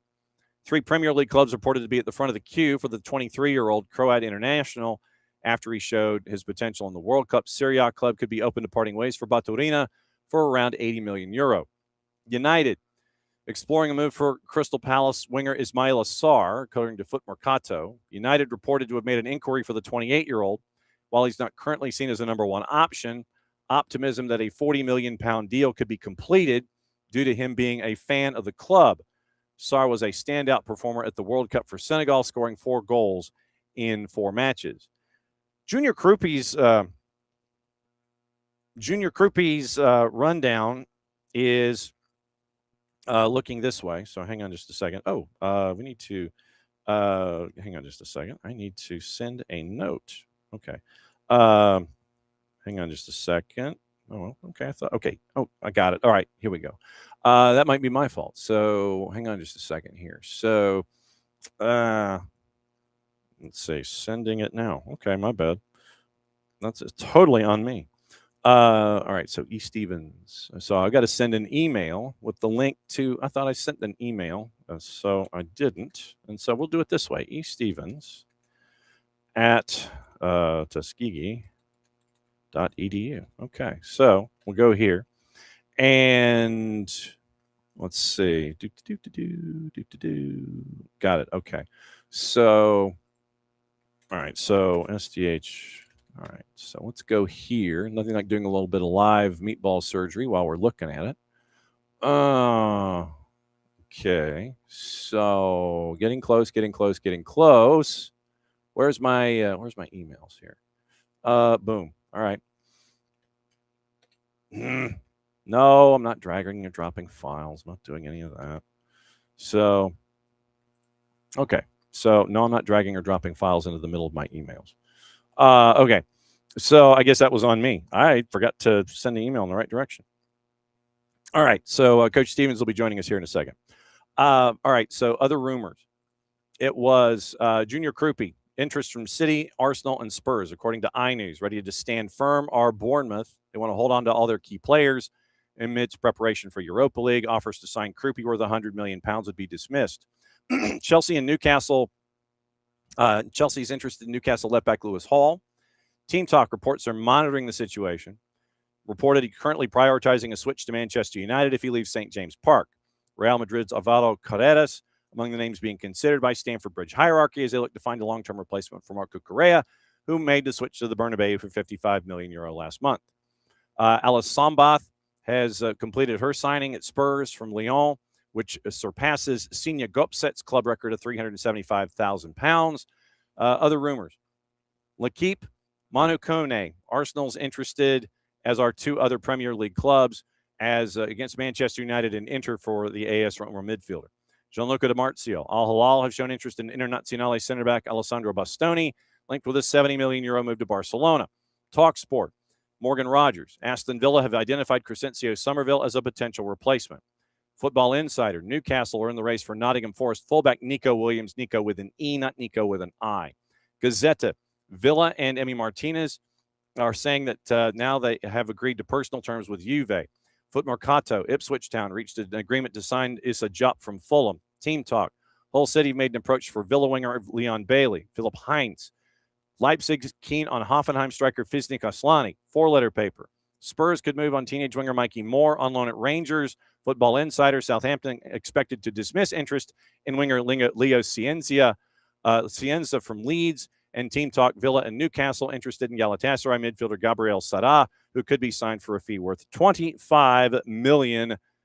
Whew. It's a lot of movement.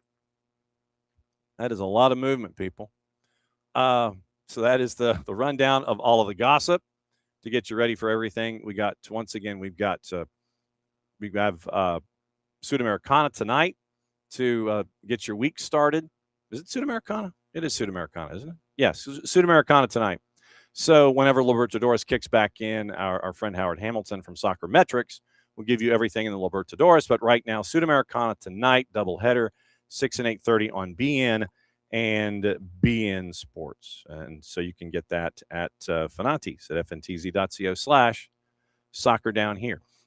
Quickly, the other stuff that we like to talk to you about here, Grady Baby and GradyBaby.com. You can get the Soccer is Just Better in Atlanta gear that we have collaborated with them on. They're also having a 25% off sale right now. So you can get everything at Grady Baby at 25% off. But once again, when you invest at Grady Baby, then the proceeds from that as a part of our Soccer for Good campaign help out middle school soccer programs that are attached to the Atlanta public school system. So that's good stuff from our friends at Grady Baby. 25% off. You can never go wrong. And you can never go wrong and get the gear. And what I would do is go a size up. Go a size up from what you're used to doing, and then that way you take. And this is me talking about my lack of laundry skill. It has to do with temperatures. Go a size up, just for insurance sake. So just be careful when you do it, but get a size up. It allows for shrinking that way, but it's really cool, really comfortable. You can get it in the red and the black of Atlanta United. Soccer is Just Better in Atlanta, the gear at Grady Baby and GradyBaby.com. Once again, 25% off sale. They're running that right now. So it'll be fun to get back to wearing that stuff too. So very, very cool. Hang on just a second. Sorry, talking a lot for 2 hours and 45 minutes. We are going to be setting, I think, a modern day record when it comes to. We are going to be setting a track record here, because in my silliness, I sent it one direction. I sent the email one direction, should have sent it in another direction, and that's why Coach Stevens is being efforted as we speak. But once again, remember, tomorrow we'll go over what do we have going on tomorrow. Well, think about it. Okay, so. Dylan Butler is going to be joining us at 10 o'clock. David Arrowsmith, Arrowsmith, is going to be joining us. He'll be joining us at 9:15 tomorrow. He has 2 books out, and one is on Maradona and one is on narcoball, and how the sport has been interwoven, or at least it was when it started to be interwoven with all the drug lords in South America, and how they invested in it. So think of it like the Escobar situation in South America. So David has these 2 books out, and when we noticed that he has a book out on Maradona with what was going on with Argentina in the World Cup, it was a no-brainer for us to reach out to him. It'll be in the afternoon because he'll be joining us from England tomorrow to talk about his 2 books. David Arrowsmith joining us at 9:15. Dylan Butler joining us at 10. It is going to be our big preview day when it comes to everything Major League Soccer in the midweek. And so we'll have all of that ready for you. And it will be a way for us to kind of keep an eye out what's going on midweek weekend, all that kind of stuff. And so now that I have fixed my error in my silliness in sending out emails, we go to Tuskegee and find out what's going on the women's side of things. And Emanuel Stevens, the pride of Georgia Southwestern University. Yes, sir. Yes, sir. How you doing? All right, good to have a Kane on the show here, and I know that as someone who is you grew up here in the state of Georgia, and you know what soccer has been doing as it has grown. You've been on a bunch of different levels, NAIA, a couple of NCAA D, and then you add numbers after that. You've made the tour. You know what the sport has done. You know what the sport has been growing into. Why did you think you were going to apply for the job at Tuskegee, and I guess what's the why here, Coach Stephen? So it's actually been something that they've been talking about for a while. So I have one of my best friends is the track coach, Coach Jones, now Coach Easterling. And so she had told me, a few years back that they were thinking about it. And so it's intriguing, right? The historic nature of Tuskegee, hearing about it, knowing, people that went there, and then just seeing how well she's been doing there. She's won everything that you can win in the SIAC. And so, so she sparked the interest. And then, the AD is all, he's great at what he does. We'll just put it that way. So when speaking to him, it was a done deal. After that, you knew you had to come. Right? So he sold it very well. They've been very supportive. The president has really made this a mission that he wanted to have men's and women's soccer, and so they're really trying to help us be. All right. So what can you say about the conversation that was had with the athletic director when you're being recruited, so to speak, about this? What can you tell me? What was the fire and brimstone like when the two of you were behind a closed door? It was real simple, right? He told me what was going to happen, and so it was like, hey, well then that's that, So I think his personality, his willingness to want to be successful, you can feel that. So every time you speak to him, he's just he has no off switch, right? So it's straight. Where he stands when he stands for something, and so I believed it. And like I said, already having some insight just because of Coach Jones and how she's done there. And she already gave me some heads up about him, and so it was really simple in that sense. And for those that may not know, we're talking about Reginald Ruffin, who is the VP of Intercollegiate Athletics and Athletic Director there. And he's done a lot of great work in improvement of facilities and things like that. How much of a soccer person was Coach Ruffin going into this? Did he know a lot about it, or did he just understand its place and know that it's important as it has been growing here in the United States as a sport? Oh no, he'll tell you he doesn't know anything about the game, and those things. He knows I guess the biggest part about it is winning, right? Mm-hmm. He wants to win. So, but I think those type of things he's done really well with just leaving that up to me and Coach Tarpley on the men's side, and then just trusting that we know what we're talking about. So one thing I like about him is he doesn't try to get hands on. He lets you do your job, and then there's consequences to that, right? So your expectations that come with that.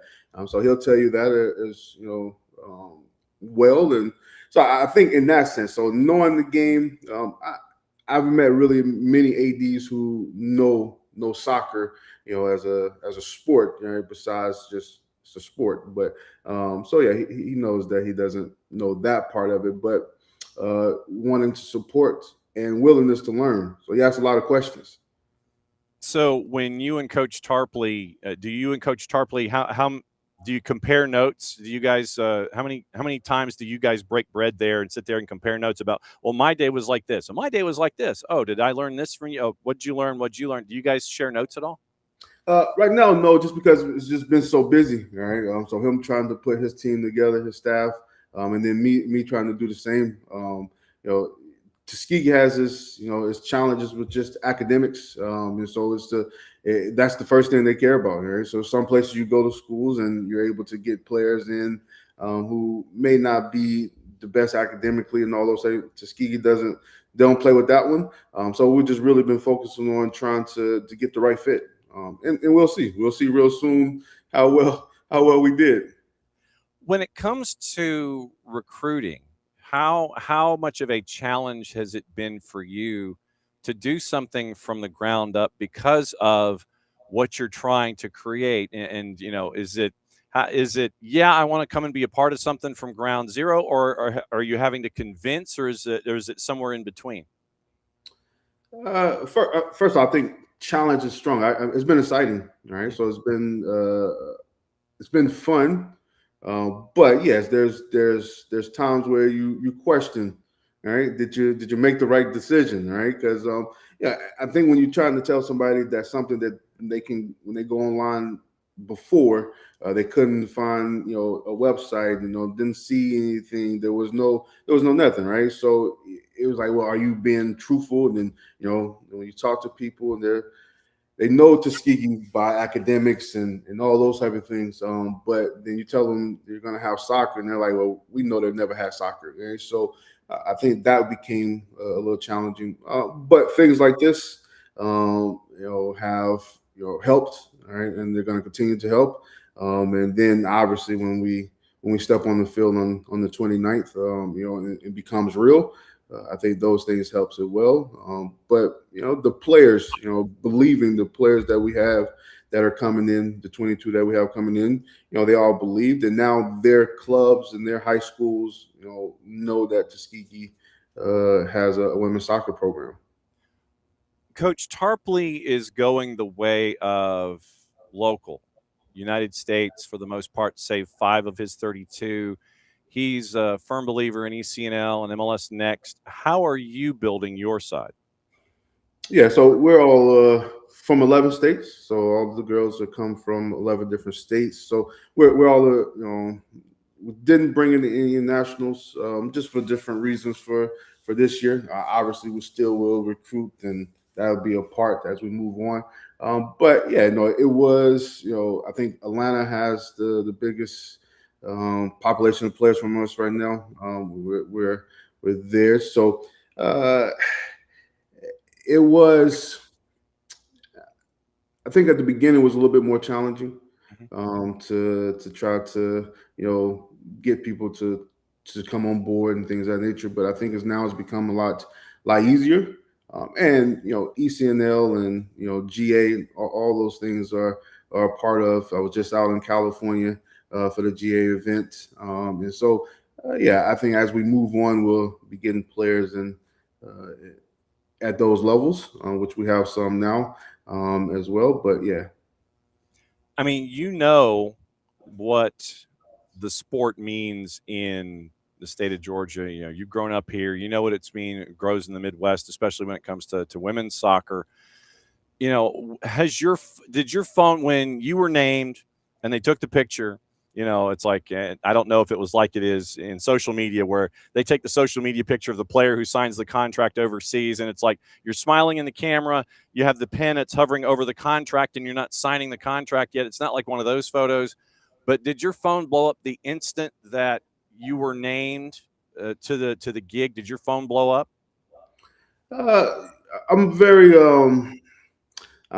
I'm getting better with doing things like this, right? So I'm very quiet and this. I didn't really let many people know, and so it was more so just trying to get myself acclimated with the school. And so then the school finally did a article and things of that nature. So I just had a little bit more things to work with compared to just doing it and people calling, texting. So it was a process. I guess that's the best way to say it. It was more of a process of how. So when it did come out, I was able to really. We already had 1 or 2 players already committed by then, and then now it was we start to post those, and then it was able to just go a lot quicker. So that's the way I did it. Because you're not just looking for a player, you're looking for a special individual, because they've got to understand that this is starting from zero. This is starting from scratch. You're in the kitchen and you're trying to find the ingredients in the fridge, and you're going shopping and you're trying to figure it out from there. What kind of individual are you looking for? and I mean on the field and off, because you mentioned the academics that are a part of this. But what kind of an individual are you looking for internally that you know is going to represent Tuskegee well, represent what you want for the program, what Coach Ruffin wants for athletics? What kind of individual are you looking for to be a part of things there at Tuskegee? Yeah, so obviously, first, right now, I mean, a player had to be willing to take a risk, right? Coming into a place was, you're going to be the first. And so a big question was, well, are you going to be competitive, and how are those type of things? So the whole recruiting process for me, listen, the expectation is to come in and compete. And so I want a player who is willing to do the work, right? Who is going to work hard. If you look at this World Cup, you see there was teams who, if they just competed, then they will be, it'll be fine. You can put in those things. So we want hardworking players. So players who will do those things. I know you switched up on me. That's all good. You're in charge here. Yeah. So yeah, we just want players who are willing to commit, and understand that we're trying to build the program first, and then obviously as we go on, then there'll be different type of things that we'll look for, because then we'll know what pieces that we'll need to bring in as we move on. So this year was a little bit different in recruiting. Obviously, you want always character based and all those type of things. It's a little bit more challenging because you don't have, and when you have a team already, you can bring your recruits and they'll come in, they'll meet the players that's already on the team. And then the players will give you some insights. Coach, when we were together on this recruiting, this player, we don't think they'll play with fit. Well, now you just bring in people, you're trying to see if you can get everybody to fit together. So it's going to be interesting. It's going to be fun to see who people really are. When you talk to people in the recruiting calls, everybody is in their best, right? They want to make sure they show that, hey, listen, we want to come here and play. We're going to really put in the work. We're going to do all this type of things. So we'll see who's been really doing our summer packet, who's really been working out. So all those things should be fun as we go together. What is your expectation for year one? Yeah, so I tried not to put too much burden on any of us, right? But like I said, we already spoke about the AD. His expectations for us to go out and win games. Now, winning two is there's a lot in those things, right? Obviously, we want to win every game that we play, but we'll be playing some teams who will give us more challenges and things of that nature. But the biggest part is competing. Is when you leave the game, you know that you played in the game. And I think that's where we really want to make sure that we are showing up every game, right? Because in theory, some people put us on the schedule because we're a first-year program. And that's fine. I understand. And I probably would have done the same. But, we want to make sure that we're competing. And I try not to get caught up in styles and those type of things, as this year. And when we move on, we'll have a brand of way we play. But this year is really going to be figuring out what type of standard we can set playing-wise as well. All right, so there's parts of this. There's on the field, there's in the classroom, and then there's how people are in the community and all those type of things. So if we can bring all those three things together, then I think we'll be able to build a quality program for years to come. What's it like to be a part of the growth of the sport within the ideas of an HBCU? Because we're seeing it at South Carolina State, it's at Albany State, and it's now there at Tuskegee. What's it like to be able to do this also to add to the legacies within HBCU framework? Yeah, so I was in the SWAC for a lot of years, and just seeing the growth that the SWAC is making. So I just, right before I got on this, I just looked at Alcorn, for instance. Alcorn, they're going to play University of North Carolina this year, which is, for the HBCU sector is massive now. And so I applaud him for doing those things. When I was at A&M, we wouldn't play Auburn, Mississippi State. So you're seeing HBCUs getting to be able to play on those platforms. Now it's just, can we get the players who can play at those levels, right? And so I think that's the beauty of it, is just seeing the coaches that are at HBCUs right now putting in work to build their programs and getting better. And then challenging and ourselves with that, because our conference, in the past, just didn't get the same respect as other conferences.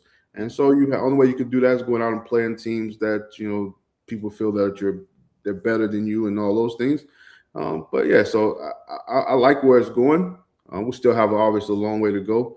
But having Tuskegee come into that is going to be a big thing. So now they have more opportunities to play college soccer.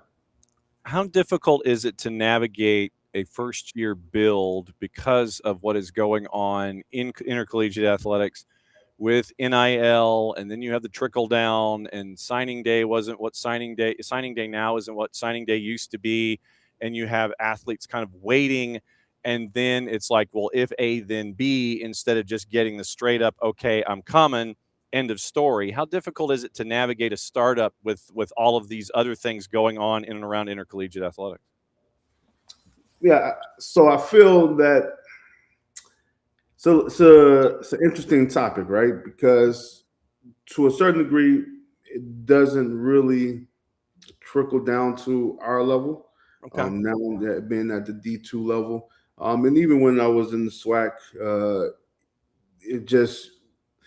I think where we are, right? So one thing I'm very upfront: we are not them. You're not gonna get those things where we are. Now, hopefully, as we progress and move up and do all those things, then those things start to come down to our level, especially for women's soccer. But yeah, so I really don't have to deal with those issues as much. But there are. I obviously have coaching friends and things of nature who are having to navigate those things. Now, players taking longer to make decisions. I think that's always been the case at the lower levels. Right? Yeah. So just because they have the goals of going to the bigger schools, and then once they see that that's not the case, then they'll come back and say, okay, listen, I can see myself, going to a school, like this or things of that nature. But yeah, it's not as prevalent for us right now. Yeah, and the reason I asked that as a follow-up is because if there was someone that thought they were worthy of a D1 in other sports, what they've done is they've gone down to 1AA. See, that shows you how old I am. FCS, D2, they prove themselves for a year, and because of the transfer rules, they can hop up. And so that's why I was wondering about the dynamic these days, and I didn't know where it applied and if it applied yet. Yeah, no, it's happened to some of the players in like I said, in the SWAC. We've had players who start there and go up. So obviously you can't be mad at a person who wants to challenge themselves and things of that nature. But yeah, so hopefully we're good enough where people even having those thoughts, right? So you got to be able to perform and do well at where you are. So you got to be what they say. Take care where your feet are. You got to be able to do that first. So we got to show that we can play, and then the rest is just what happens. So the incoming group of student athletes, where are they mostly coming in from? So like I said, we have 11 states, and so Georgia has the biggest right now, and so we've done well there. The interesting thing is we have one from Alabama. Morgan, so she's the lonely one from Alabama. We had some other ones that just chose I don't know, people from Georgia and other places felt like they believed in it a little bit better, and so but yeah, so right now that's the interesting part. So where'd you go to high school? I went to McEachern High School. Okay, so so you would be probably the Dorsey Hockman administration, right? No, Dorsey. Yeah, you said Dorsey.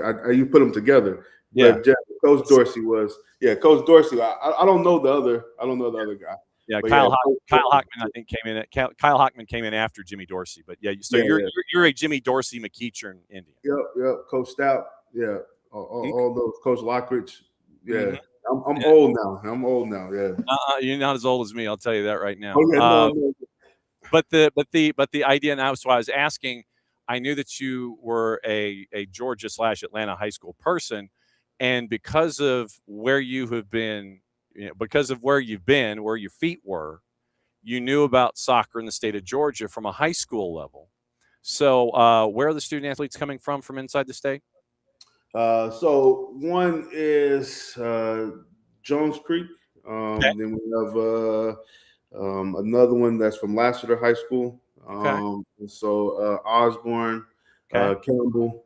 Those are right there, right? You got Cobb County locked down, man. That's what. Oh yeah. When the Osborne and the Campbell one, I told them, back in the day, I used to just run y'all schools, but I was like, So yeah. So we have a good amount coming from that area. Yeah, you get higher classifications, and you're in Cobb County. That's not a bad place to start. Yeah. When does everyone report for you? July 31st. So So you got a whole 10 days to catch your breath before everybody shows up. Yeah. So we'll move in, then we'll do physicals, and so then life will really get started. Okay. When's your first exhibition match? So the 21st, West Alabama. Okay. And then your first match. When's that? Is the 29th, Edward Waters at home. Okay. And so you have the sum total of 38 days before Edward Waters gets the first one there. It's a big one too. It's 2 HBCUs. Yeah. So from Jacksonville, Florida. They're coming up to come and hang out with you. I cannot thank you enough for this. Obviously, we're going to be knocking on your door a lot this year because of it being a first-year program and the cool factor that's attached to it on a bunch of different fronts. We're going to be keeping an eye on you. I can't thank you enough. Do you need a note to get back into class? Or are you okay? No, we're good. We're good. Class don't start till July 31st. Then we'll probably need some notes. Okay. We'll come up with some on stationery and we'll send them your way. Go get some lunch or go get a late brunch or everything. I can't thank you enough for doing this and for giving us the update on the progress report and everything. We'll be catching up with you soon, Coach. Congratulations. I know the work is just beginning, but we'll catch up with you soon. Okay. Okay, sounds good. We got to get you some Tuskegee stuff back there. Look, my wife, aka the boss, she has already said whatever's coming in the house, she's wearing first, and she's an Auburn alumna. That shows you where she's an Auburn alumna, and she's like, whatever stuff is coming in this house, I'm getting it first. And I'm like, because I'll open a box, someone will send scarves and things, and she'll look at it with me. Oh, she'll go, oh, and I go, I know what that means. Yeah, so that means that she gets it first. But once again, Coach, I can't thank you enough. Very, very cool to catch up. We'll see you soon, my friend. All right, thank you. Take care. You bet. Emanuel Stevens, the inaugural women's soccer head coach at Tuskegee. Very, very cool. We made 3 hours. Tomorrow, once again, Dylan Butler joining us at 10. It is author David Aerosmith joining us at 9:15. ARROW SMITH, not like the rock band. And we'll get you ready for all the news and notes and the juice boxes and everything and who is officiating where and all of that. It was a hell of a show. It's a big MFN show is what this was. Once again, thanks to all of y'all for hanging out with us as long as you did. And we set a modern day record for length of show. And so I'm going to thank everyone that was here this morning. And then I'm not going to talk for like the rest of the day. So here is the rundown of who was here this morning. And where is it? Let me get the notes, or did he send it out? Okay. Because I think Jason was on his way up to he was on his way up to the Children's Healthcare of Atlanta training ground and also up to Charlotte as they're traveling as a group. So if you have not, then please subscribe to Morning Espresso, brought to us by our friends at Kaiser Permanente. Kaiser Permanente, great friends and sponsors with us here at SDH. They bring you Morning Espresso. It's like our morning paper. all the stories that Jason comes across that we need, that we think that you need to start your day. Go to soccerdownhere.net, go into the read section, and there's a box to subscribe. Hit your email in there, bang, you get our morning newsletter every single day, all the stuff that goes on in and around the planet. So the guests today were a lot. Will Palaszczuk, play-by-play voice of Charlotte FC, joined at 8:30. Dr. Leonard Jackson, professor of hospitality management from Kennesaw State University, joined us to talk about the impact that the World Cup had on the hospitality industry and all the infrastructure that was going on in and around this area as a host city. Braden Dunham, we heard from him as he is at camp for the U20s. They're heading to Mexico today before they head to tournament play, and they're looking for qualification for the U20 World Cup and the Olympics and the Pan Ams. The U.S. Opens against Haiti in Puebla, Mexico on Saturday night. KCD joined us to break down everything in MLS. Dr. Michael Morris from Notre Dame, Morehouse's Dr. Howard Jean-Denis on the Urban Poverty and Business Initiative and the Local Aspiring Community Entrepreneurs Program, help from Coca-Cola here in 60 cities and the host cities that are attached to the World Cup. Thanks to their friends from Coca-Cola, thanks to Dr. Morris, and thanks to Dr. Jean-Denis. And then Emanuel Stevens, the head coach for the Tuskegee women's soccer program tonight, by the way. Once again, reminder, Atlanta Soccer tonight, live from Charlotte, 10 o'clock, 92.9 The Game, Odyssey app, 92.9 The Game YouTube channel, getting you ready for everything going on with Atlanta United and Charlotte before they all head up to Foxborough from there after the match tomorrow night. So they're in Charlotte, leaving today, match tomorrow, staying Thursday, I believe, then heading north. I don't know if they're flying into Boston or Providence, but then you've got the matchup on the weekend. We'll see if we can catch up with our friend Dave Feldman on Friday as well. So for all of that, man, morning OG, by the way, crazy. Oh, you did a coaches clinic at there 25 years ago. Very, very cool. So good morning to the OG. Morning to Abby, who was with us for a while. Morning, Alex. Morning, David. And let's see if we've got anybody here that we might have missed. Yeah, me and Math. You don't need that. Let's see. Abby, David. And there you go. All right, that's a big show. It's a big MFN show. And we'll be back at it again tomorrow morning. I'm not talking between now and 9:05. So since it is the end of the show, that means one thing. We get to do this. And mucho platiel, play it safe, and we will catch up with you very, very soon. Hope you enjoyed it. And it was a lot to talk about. The individual segments will be up on the network, on your podcatchers. And big thanks to everybody who made all this stuff possible this morning. Mucho platiel, play it safe. End of the show. It means we get to go here. Catch your breath. We'll be back at it again tomorrow.